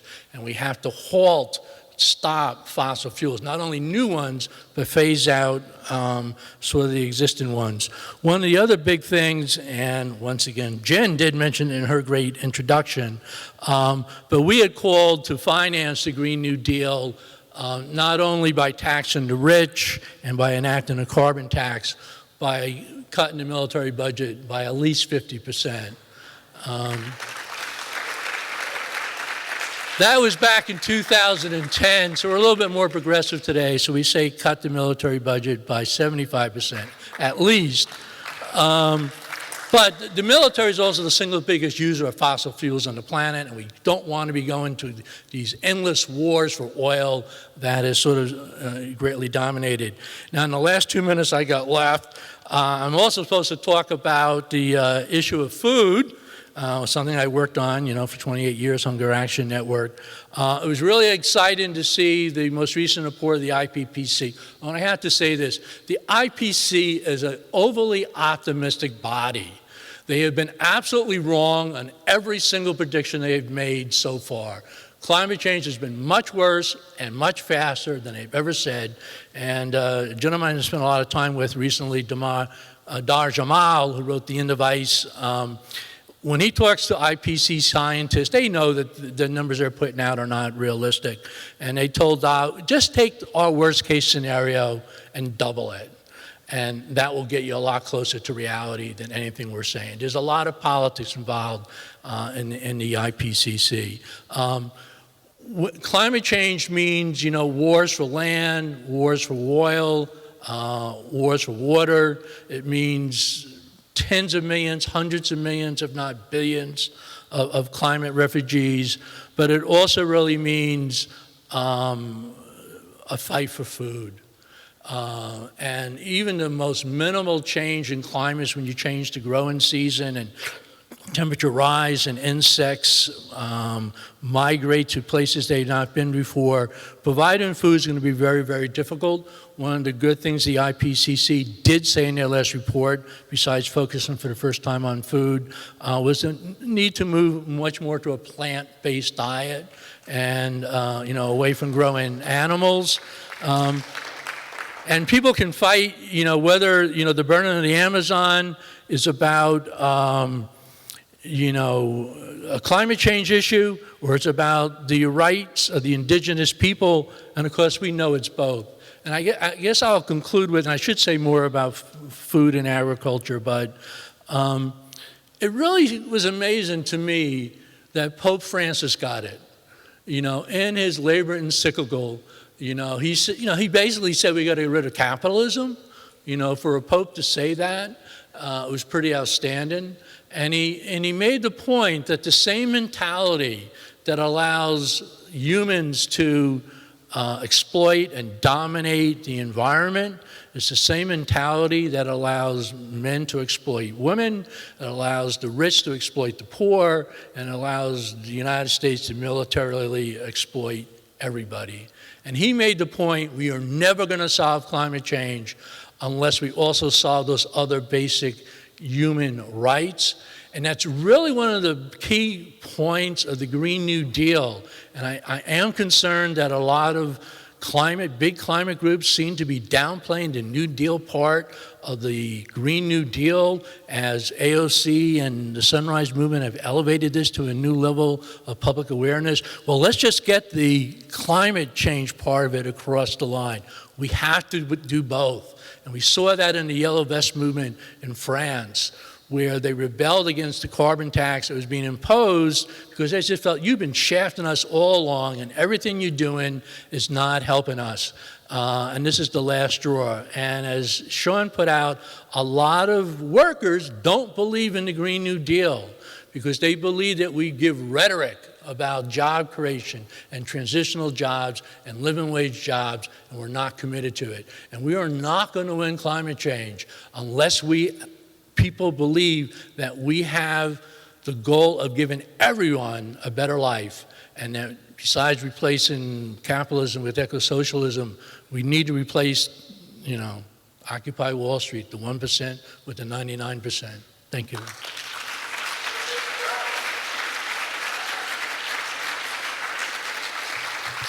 Thank you, Mark, not only for your words, but your contribution to the movement.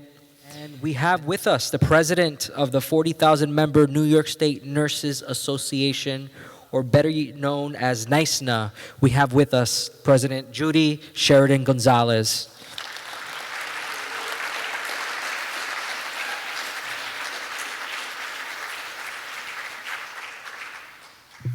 Thank you so much. Actually, it's 43,000. We are actually one of the unions that's organizing new members.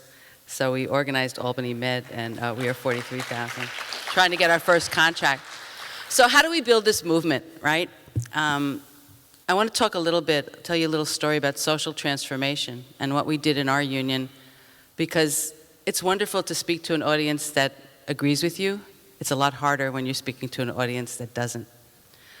And about 8 years ago, a group of activists won election in our union, and our goal was to transform the union into a democratic union that defended the rights of nurses. Most of our members, almost all of our members are nurses and caregivers in the workplace, because that was the place where we had access, but also to broaden their perspective and bring back the spirit of what unions were many years ago. Because many years ago, unions had a broader perspective.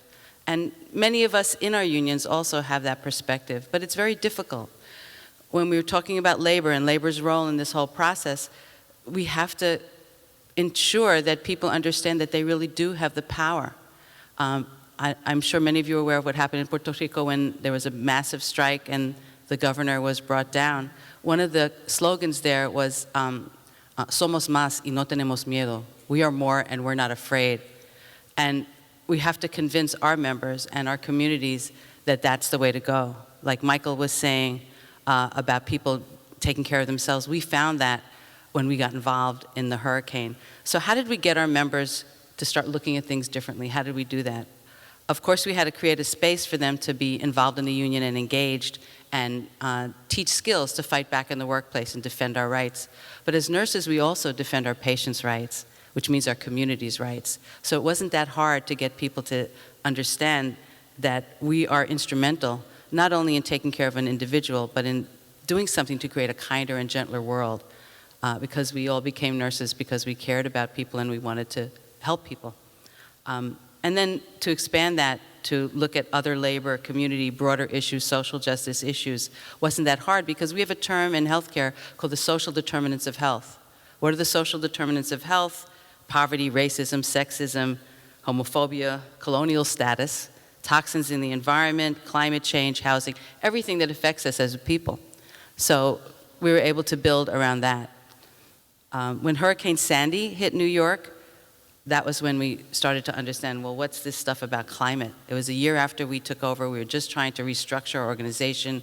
It was crazy because I assure you, when you're a dissident in an organization, it's a lot easier than winning. A lot of challenges. And we saw there was no public health infrastructure. Where was FEMA? Where was the Red Cross? We were going door to door. We had 1,000 nurses volunteer going door to door, setting up clinics in the Rockaways and Staten Island, Long Island, all the areas that were hit. And we realized it was us. It was other union members. It was other community members that really saved lives. We were going up in these tall buildings. The National Guard was sitting playing cards, waiting for orders. We said, please come with us. We're kind of scared. We don't know what we're going to find. They said, well, we have to wait for our orders. And they're playing dominoes in the street. And these women were upstairs. Women are amazing. So what we found out was that there was a problem with the climate because it's very abstract to most people. You know, people care about their wages, they care about their jobs, they care about their houses, they care about their health care. They don't wake up saying, I really care about my climate. You know, this is something that you have to make a connection for. And when you have a hurricane, people are awakened to it, but later that's not the case. So we were able to wake people up around fracking. Because what do nurses tell people? Drink water, right? So we had a sensitivity to clean water because that was a big issue for some of our patients. And we were able to educate around fracking and played a role in the banning of fracking as a union. Not as much as Food and Water Watch, but we were there. When Hurricane Maria hit, hundreds of nurses wanted to volunteer to help. We had already had the experience with Sandy, to the extent that we formed an organization called the New York Recovery Network. And now we do solidarity missions across all over the world when we can. We have a team going to the Bahamas soon where we set up clinics, we go door to door. But we take leadership from the people in the communities. We're not missionaries, we're solidarity medical workers. It's a big difference. We're also sensitive to the issues about environmental racism and climate change. We met Michael working against the Fresh Direct plant in the Bronx. We're the asthma capital of the world, and yet we have so much diesel pollution and more diesel pollution. And that sell was, by a certain politician, well, we're going to get jobs if we allow this diesel plant to come into an area already with the highest asthma rates.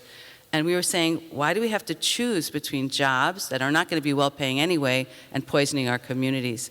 And that's an ongoing struggle, getting people to understand that they don't have to sell out their planet for the food on the table that they want to put there. But it's true, a lot of workers don't have faith in the fact that we can win this battle. We've got to get people to believe in themselves and believe in the power that they have. And we've seen it, and we're going to see it again and again. So I know that everybody here is in some kind of an organization, a union, you work somewhere, you're in a community, you live in a building.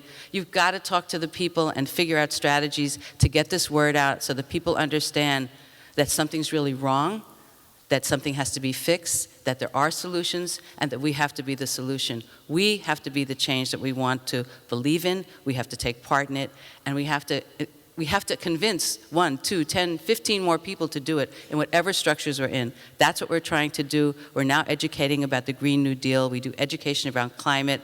We make all those links to single-payer healthcare that's also included in the Green New Deal, and all the issues that affect our quality of lives as human beings, painting that vision that was in that video that you saw, and letting people believe in something and not feel that they're always on the defensive, having to fight for something that they'll never see. It's about having people believe in themselves, because we somos más y no tenemos miedo, right? Thank you so much.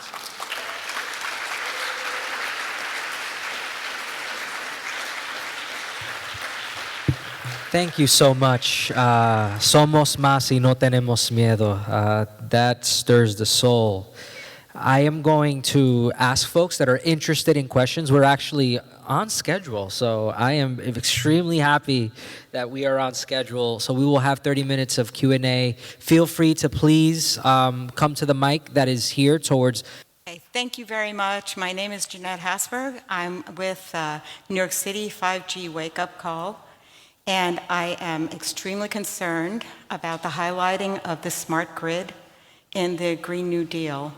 And along with every single one of the speakers, I am in harmony with you that we do not need to sacrifice either our environment or our health to some innovation that has not been proven safe for human beings. There's already evidence that the energy company there might have enabled a lot of those fires because of the smart grid, the cheap appliances that was there to measure electricity that wound up burning houses down while trees were left standing. But I think that, both parties need to look at it because this is an extreme risk to the American people. Would anyone like to take on that question? How can we address the negative parts of the Green New Deal? And I have a microphone right here. I mean, the one thing I always say is you need to adopt a precautionary principle that you don't do stuff until you actually understand what its environmental impacts are. And anything we do, including building renewables, has an environmental impact. And even though we're very pro-renewables, we also need to be cautious about where we site them and how we build them to make sure that we're not causing unanticipated problems. Hello, my name is Daniel Rosenthal. My question is to Sean. You mentioned that public power doesn't necessarily correlate with renewables or with the good kind of power that we'd like. What can be done to kind of reestablish that coupling so that further public power campaigns could be green kind of at their heart? Thank you. The question was addressed to Sean, and the question was, how does publicizing of the energy network engage with renewables? Is that the... How can we ensure that it does if we're going to push for public ownership of the power sector?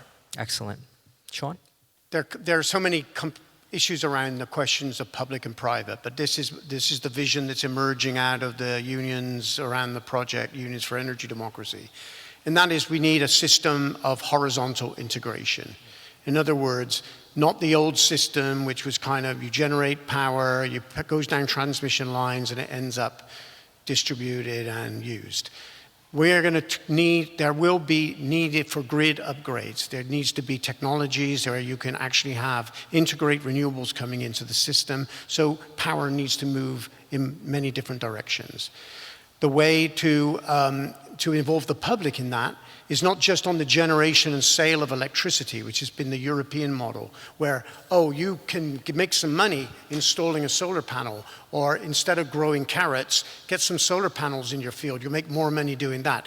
That approach is commodification, it's micro-privatization, and what we're saying is, yes, there will be local generation as a public service, but there also needs to be massive attention paid to energy conservation and management, so we reduce the amount of energy we're using.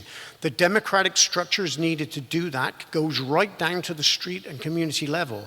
The current model of community energy is not based on that. It's based on we start our little co-op, or we get a few people together to make a bit of money on the subsidy for renewable energy. Subsidies go, end of community project. This is the experience of the last 20 years.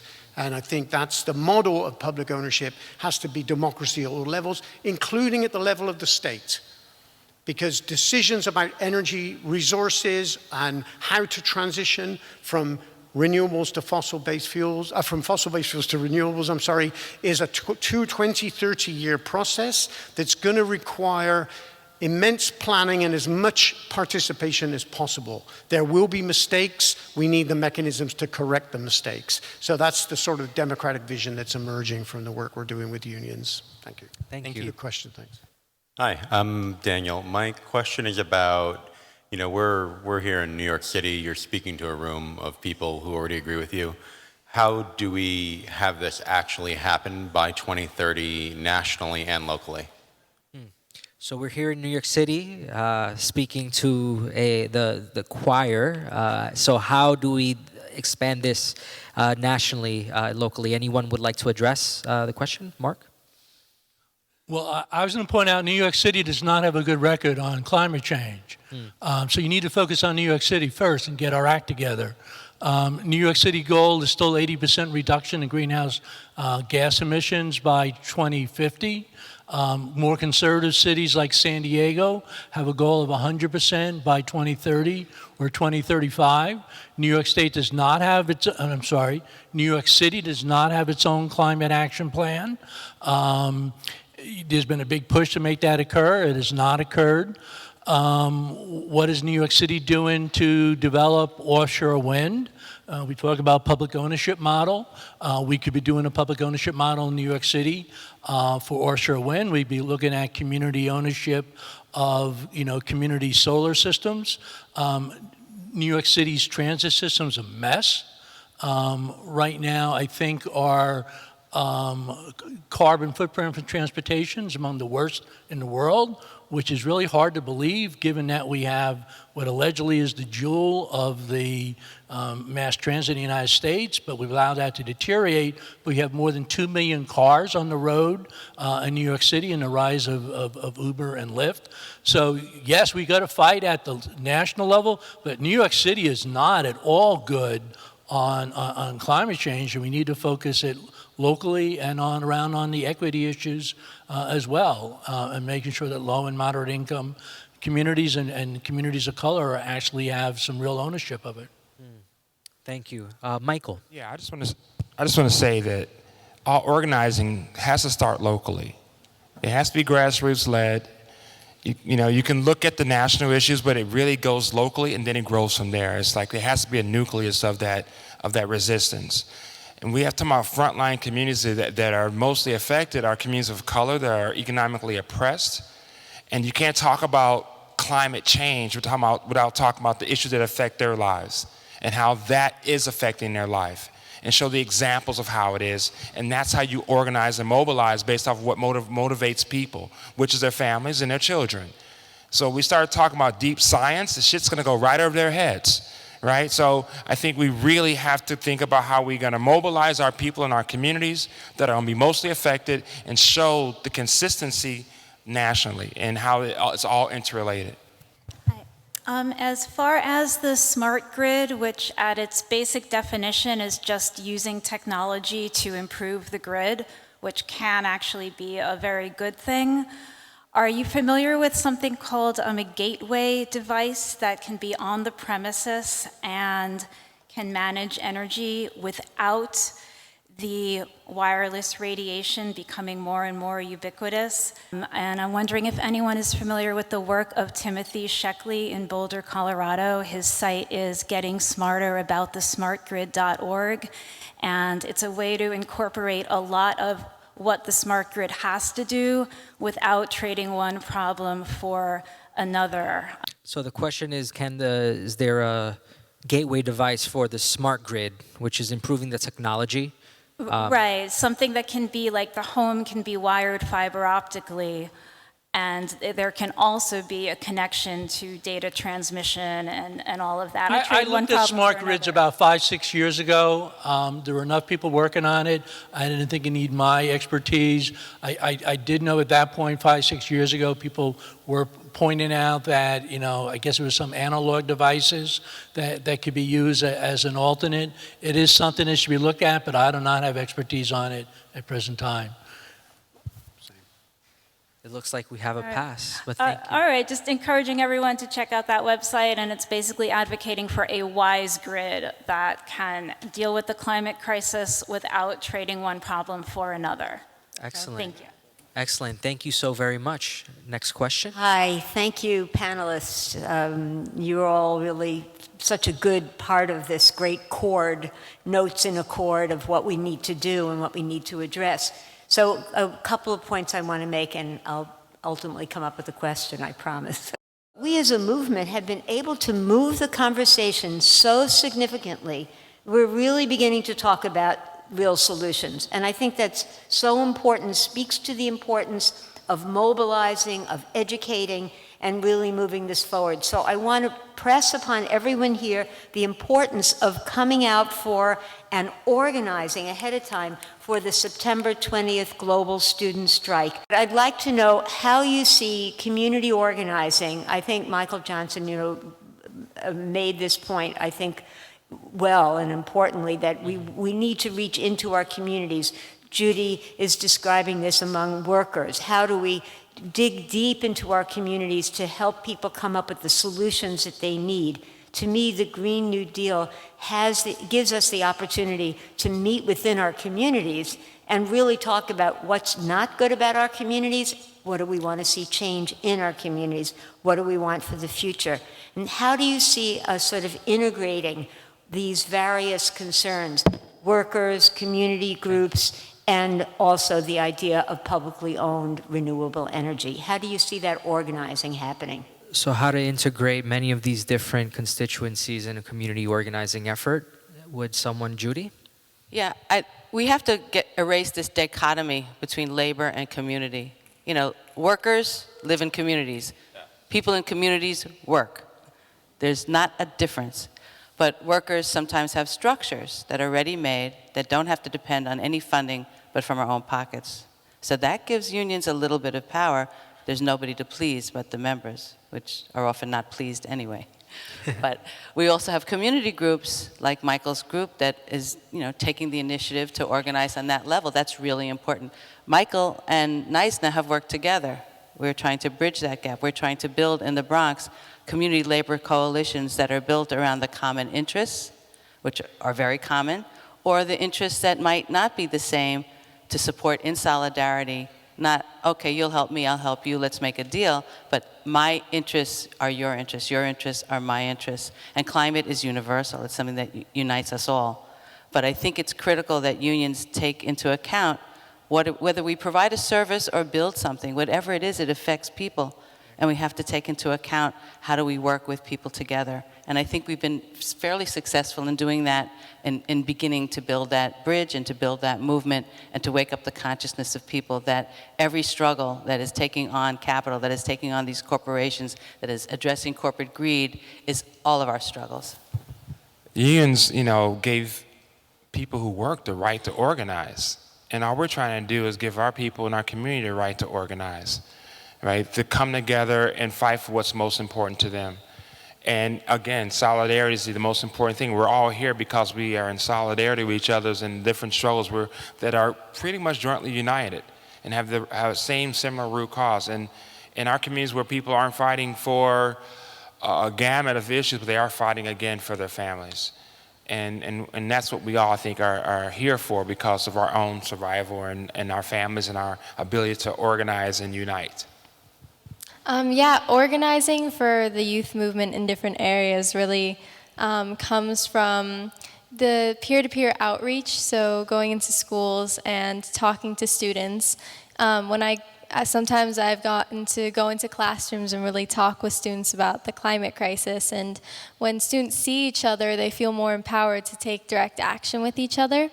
And I think that that's a really important aspect, especially too when students get the climate education in their areas and how the climate crisis is affecting their own area.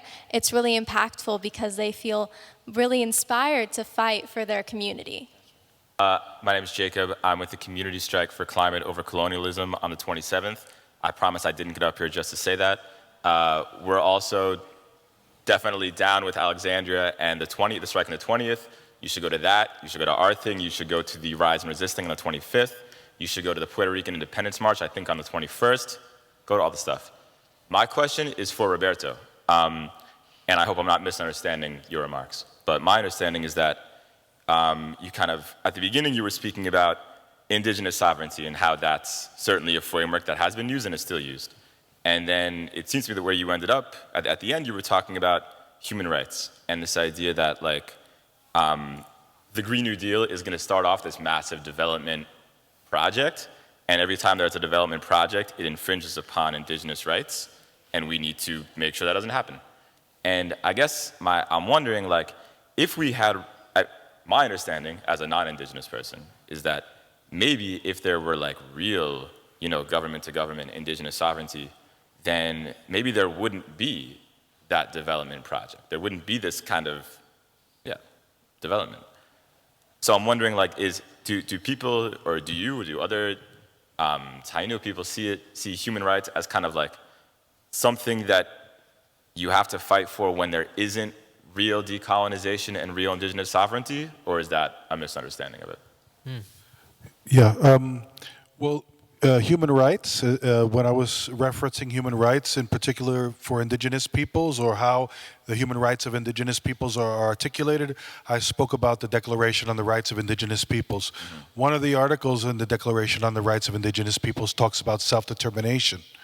Right? So oftentimes, the government says there's a government-to-government relationship, but how that relationship is actually implemented doesn't really reflect that government-to-government relationship. It reflects more of a ward of a state or municipality approach, right? So when we talk about sovereignty, and why I brought up sovereignty is that we have to revisit what that means in the context of human rights.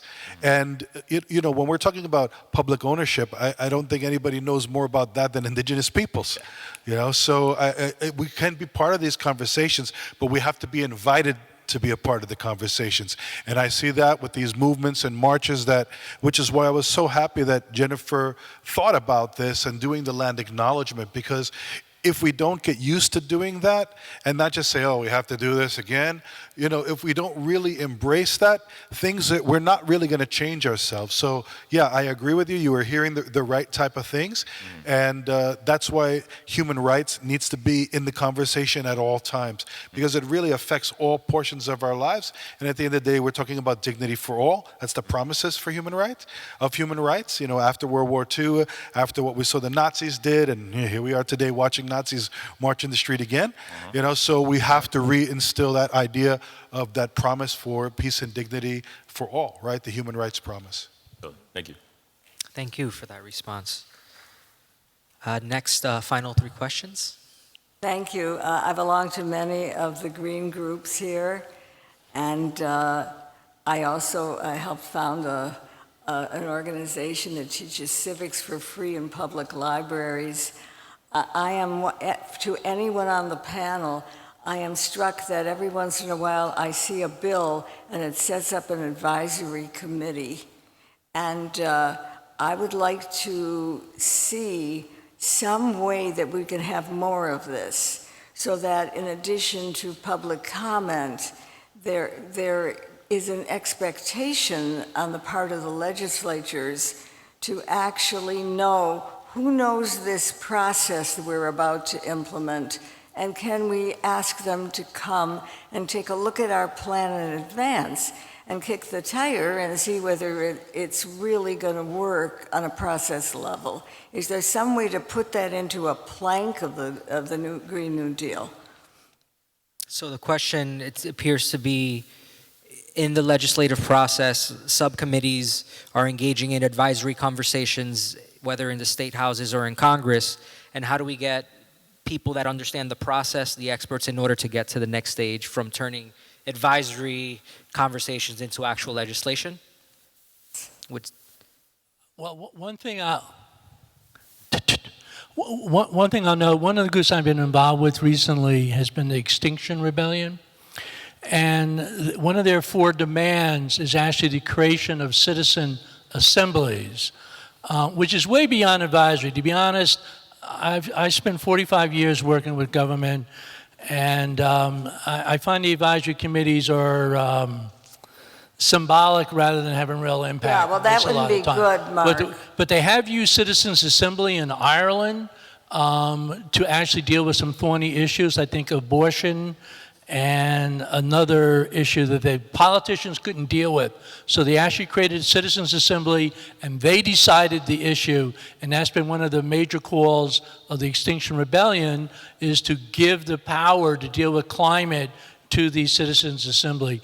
And one other thing, just so I can go home tonight or tomorrow, I have to say to my wife's Beyond Plastic, I found out plastic used to be made from petroleum. Now it's being made from fracking waste, and this is multi-billion-dollar industry. So in any case, a week from tonight, if you need another meeting, Beyond Plastics at the Community Church of New York, 40 East 35th Street at 6 p.m. Well, first I'd like to really applaud the leaders of the workers' organizations and the neighborhood people, Judy, and Michael especially, and also the speaker from the union movement, because I think that if we're going to get a conversion to renewable, fossil-free energy use, we're going to have the workers go ahead and get started doing it rather than waiting for politicians to legislate it. I think that what the nurses are doing is especially exemplary. I'm lucky to be married to a nurse, and so I can agree, women are amazing. And the concept of a worker community alliance to actually help organize people to get the conversions going on their buildings now is a way to go. I'm hoping we can have a Green New Deal for NYCHA, for public housing. There are 300 NYCHA projects across the city that provide residence to 500,000 people. How about, I would be interested to hear the union speakers and the housing organizer speak about the possibility of getting that going. Getting going a Green New Deal that addresses the situation of public housing? Yeah, of having the conversion to renewable energy happen right away. Excellent. Would anybody like to address that question? Yeah. Michael? I just want to thank you for bringing it up, because NYCHA was the largest landlord in the city and doesn't recycle, right? And they won't even allow their tenants to recycle. So what we've been looking at is how can we organize the tenants to take over the buildings? Yeah. Right? And instead of having HUD or NYCHA be the landlord, let the community be their own guardians of their own public trust, be their own landlords. And I think you'll see a different scenario in terms of how it's managed. So we're trying to stretch out community land trusts into be like the ownerships of our own buildings on a micro level. And so we can start making sure that the proper way we're doing things and what they're burning in terms of fuel to heat the buildings and how they're recycling, if they are or they're not, are being controlled by the tenants themselves. Hopefully Great. I want to talk to you about that. One thing I'll mention is after the any federal disaster, FEMA requires all the emergency funds to rebuild what exactly was there. And so that was a big fight, which we lost in New York City, was why are we rebuilding boilers in public housing? Why aren't we putting in, say, geothermal? And it was the same exact fight we took in Puerto Rico. In fact, my wife, who ran environmental issues in Puerto Rico for Obama, was able to get Congress to change the law a bit, but that's a huge problem. But we should be requiring immediately all public housing, all public buildings to go to zero carbon emissions, whether that's geothermal, whether it's renewable heat, whether it's solar. That's the simplest thing to do, and we should be doing it immediately. Thank you. Judy. Yeah, what I find extraordinary is whenever there's a crisis, people come together and suddenly find it within themselves to be able to deal with the crisis. We definitely saw this after Sandy, where government failed completely, but people came through. In the projects, my cousin lived in the projects in Lower Manhattan, where they were flooded. Everybody brought the food down. They had big bonfires, were cooking for everybody, getting lanterns, taking care of people. When we went to Puerto Rico after the hurricane, it was people who were rescuing people who were fixing roofs, people who were building ropes across rivers and doing all that work. And I know that the first month after the hurricane, if you asked anybody if they believed in independence, everybody believed in independence for 1 month. And then everyone gets amnesia, and we go back to something else. People have to awaken their common sense and what they know is really true. When push came to shove, it was the people that did everything, not government, not others. It was us, all of us together. But then what happens is people start to get tired, they get complacent, and then they forget what they were like then. And I think that we have to remind people what they have inside of them, because they always come through in disasters. All of a sudden, everybody says, oh, everyone's selfish. Not in a disaster. In a disaster, people are giving out money, they're doing everything. They're collecting, they're doing it now for the Bahamas. Let's remind people that they have that within them and keep that alive. Get them to do it beforehand. Thank you. Thank you. Thank you very much. We're going to have just one brief ending thought from each one of our panelists. If we would like to begin with Alexandra, and we'll move our way down. A brief thought to conclude us into the night. Yeah, so I guess my final comment before I go is that a lot of you guys are adults in this room, so I like to call you guys our adult allies in the movement. So I hope to see you with the youth climate movement. Support us when we take direct actions and support us financially sometimes. You can advocate for us. When we're advocating for a future, you can amplify our message. And then you can also protect us. When we're out taking direct actions and we're doing civil disobedience, we really need your help protecting us. So I hope to see you all doing this with the youth climate movement. Thank you.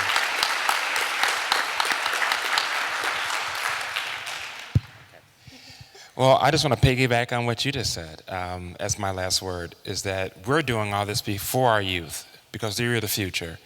And I think probably most of us have done acts of civil disobedience, and it probably was the most impactful thing we've done in our lives, because we were sacrificing ourselves for the sake of humanity and our society. And I think, like Judy just mentioned, we come to the aid when it's a disaster.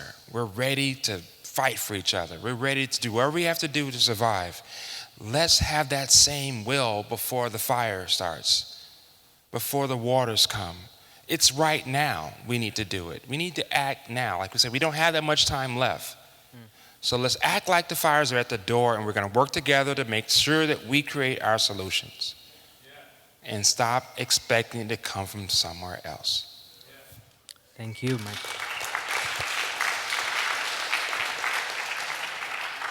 Yeah, I'd just like to say that getting together in these gatherings and like gatherings are like a battery charger for me. And, that kind of support and solidarity amongst different sectors, amongst different folks, often encourages me to keep on fighting the next day. I just want to conclude here by saying, never underestimate the power of coming together. I think that's one thing that Indigenous peoples, Indigenous traditional knowledge really emphasizes, that coming together. And the other thing is that, really applying what we call the 7th generation principle, right? Thinking about not only ourselves, but what's going to happen 7 generations in the future. And that's something that we have to instill in the movements, that we have to make it available, that kind of thinking. And the only way to do that is to keep coming into contact with each other, keep engaging with each other. So that means not only the marches and that, but when Indigenous peoples have an event, a cultural event, support that, learn about that. Maybe it might awaken something from your own culture that you can relate to, and we could start breaking down those barriers of fear, misunderstanding. These people are primitive and they can't, really provide any of that. Because even what happened in Puerto Rico, you see a lot of people going back to things that their grandparents did many, many generations ago to make things happen. So that's why I just want to say thank you very much for all this time. Thank you. We're not going to build a movement if we don't talk to other people. So every time you go to anything, think of 2 or 3 people you can bring with you. If you read something, share the article. We've got to talk to people who aren't as exposed as we are. They're privileged and lucky as we are to know people and to know things and to understand things. If we don't win people over, we're not going to be able to make social change. We have a serious problem in this country, in this world right now, with a right-wing movement that is gaining ground, and with all these wealthy people that are just consolidating their wealth, and this incredible oppression that's increasing. We have to give people hope, but we also have to get people to understand that when we're together, anything is possible. So let's think about that. Let's be really mindful about sharing and growing and contributing and doing all the things that we have to do so that other people also can get involved. It's like when we do a union organizing drive, we classify people as 1s, 2s, 3s, or 4s. Any of you have ever done that? I don't know. So our 1s are people who are really strong. Let's strengthen them. Let's support them to be strong. The 2s, make them become 1s. The ones who are like, well, I really think so, but I'm not sure. The 3s, education, move up to 2. And the 4s, just say, oh, maybe you won't want to vote this election, sit out the election. Those are the ones you just neutralize. Because, there's organizing going on. It's really good, and it's not good for us. It's good for the right wing. And if we don't recognize that, we're doomed. So we have to be as good and better than they are. And they are out there, and they are doing their work. Thanks, Rudy. I guess I have 2 brief comments. First of all, to thank the organizers, which I didn't get to do in my opening comments, because I wanted to use my 8 minutes for substance. But Jen and everybody who put this together, it's a tremendous amount of work and a remarkable achievement to get so many people in the room. The second thing I think is that people come because they want to be inspired, they want to come together, they feel the spirit. But what we do have to do now is take stock of where we're at. First of all, we've got a situation where militancy, activism is on the rise again around climate. That's happened before, but it's, I think, at a higher level and potentially much higher level now than it was, say, 5 or 10 years ago. Secondly, there's a sense of the urgency and a deeper awareness of what the science is saying. And I think even though the science can be confusing to a lot of people, I think it's not rocket science. I think people understand it's climate science and what it means. They understand that if you put 600 billion metric tons of carbon dioxide into an atmosphere this thick, you're going to end up with some problems, and they're seeing those problems, feeling those problems, suffering from those problems now in all continents, in all places. But our role, I think, is not to let people sink into fatalism. There's nothing we can do about this. It's too big for us. And the goal then for us is to say there are solutions. They cannot be contingent upon if somebody makes money out of those solutions or not. If the solutions are there, socially, technically, then they need to be used and deployed and not to make money. So the key thing, I think, is to understand that we can do this. It will be difficult. There will be many technical challenges, but there are real opportunities as a movement to raise our game, to be united, but also to really study about the solutions. The sister here who asked about microgrids, I made a note of that website because as much as I've been studying energy for the last 15 years, I didn't know the problems with microgrids, and I'm going to go home tonight, I'm going to look that up and find out. And we should all try to raise our literacy and our understanding of the technical questions as well as the political, social, and cultural questions. So thanks for being here, and I enjoyed it immensely. So I have 4 quick points. Since this is a Green New Deal forum, please go home and work for the Green New Deal.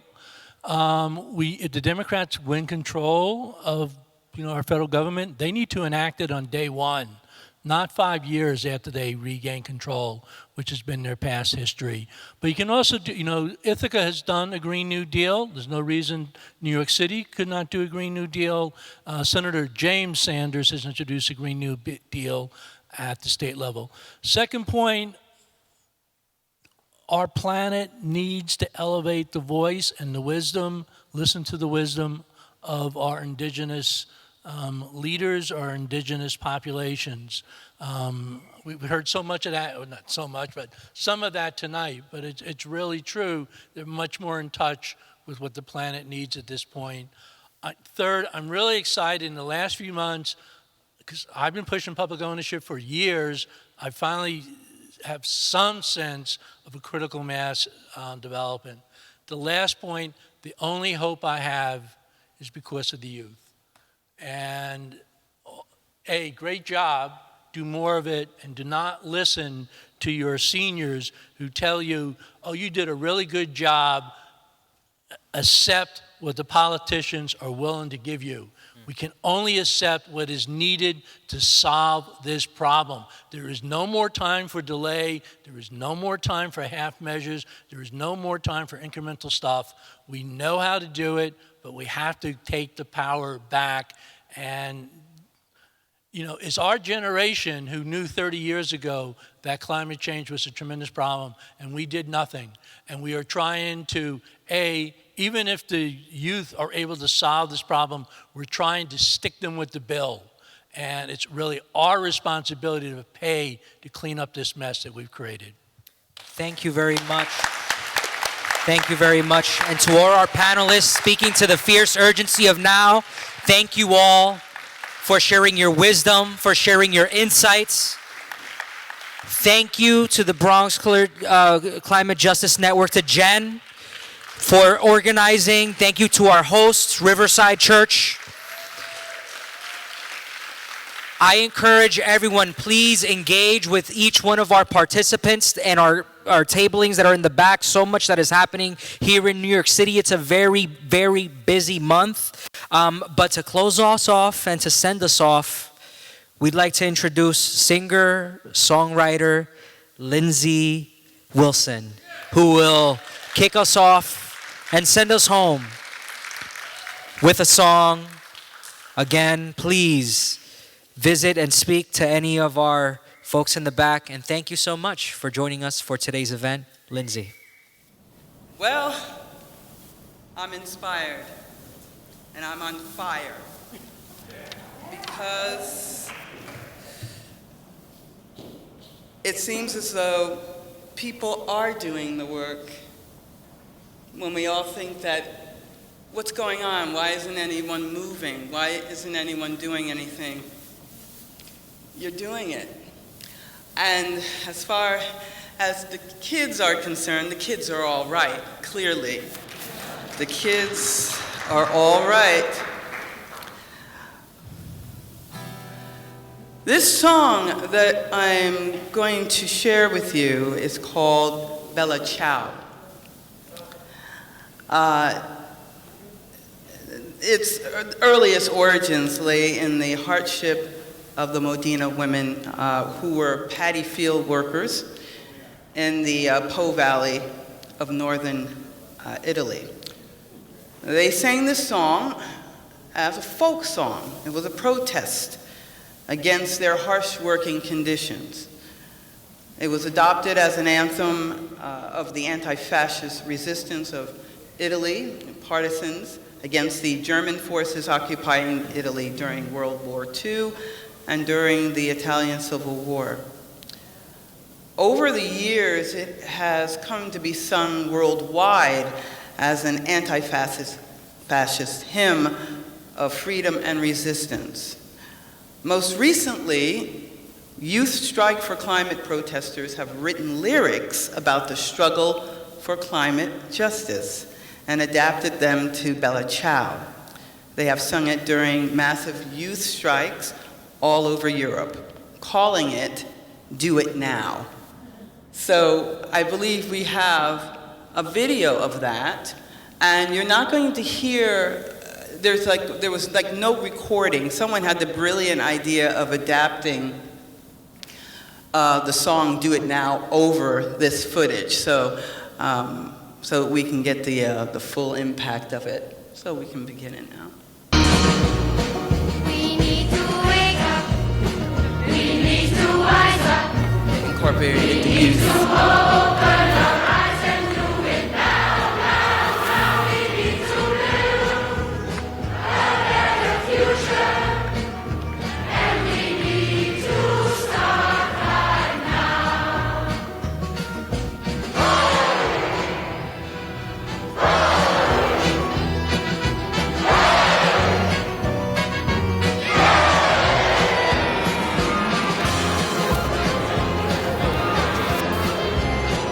That's right, we should be. We need to wake up, we need to wise up, we need to open our eyes and do it now, now, now. We need to build a better future, and we need to start right now. There are the words. You can sing along with me, it'll be all right. Stand up if you like. It's worthy.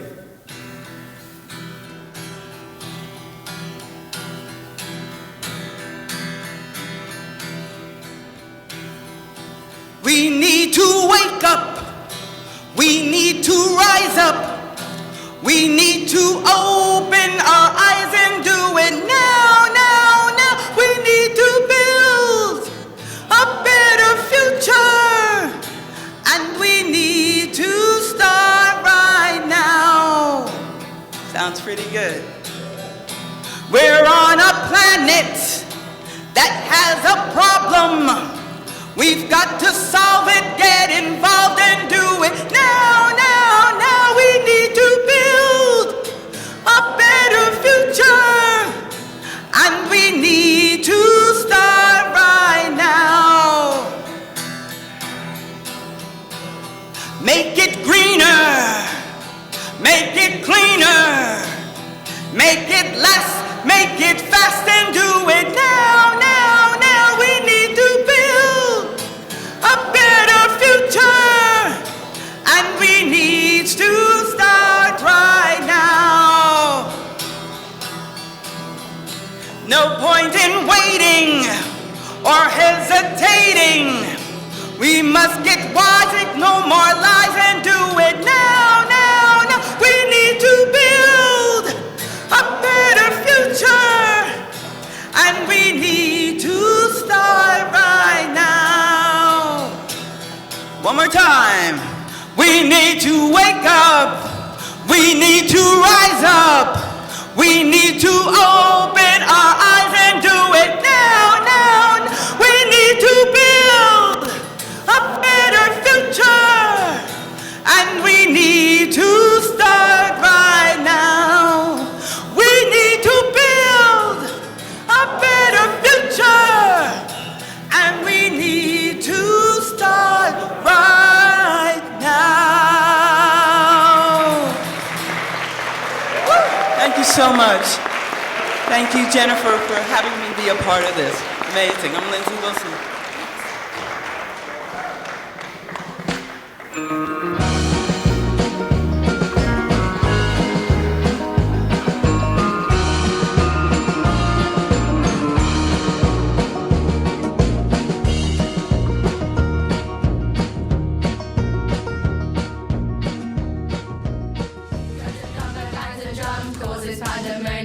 Global warming, climate change, 1.5 degrees.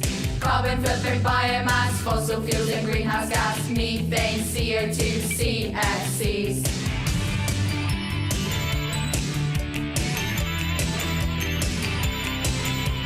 Glaciers, ice caps, melting snow, shrinking maps, Maldives, rising seas, widespread famine and disease. Amazon, Borneo, Armageddon, embers close, slash and burn, no return, there's chainsaws in the Congo.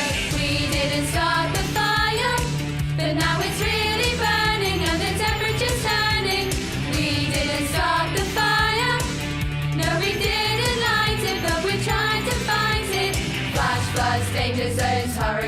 cyclones, wildfires, burning past pollution in our seas. Skies are blackening, oceans full of packaging. Shout it out, there's no doubt, nature's on its knees. Attenborough, Donald Trump, climate champion, climate chump. Skeptics still deny the proof of an inconvenient truth. Reduce, reuse, recycle, no excuse. Act now, face the truth, it's a challenge all on you. We didn't start the fire, but now it's really burning and the temperature's turning. We didn't start the fire, no we didn't light it, but we're trying to fight it. Under 18 cannot vote, need to find an antidote. Politicians and MPs, there's no time to wait and see. Lip service platitude, need to change your attitude. For our sake, legislate, no such thing as Planet B. Ecosystems out of joint, ground zero tipping point. Warning gong, ding dong, how did it go so wrong? Rise up nationwide, stop the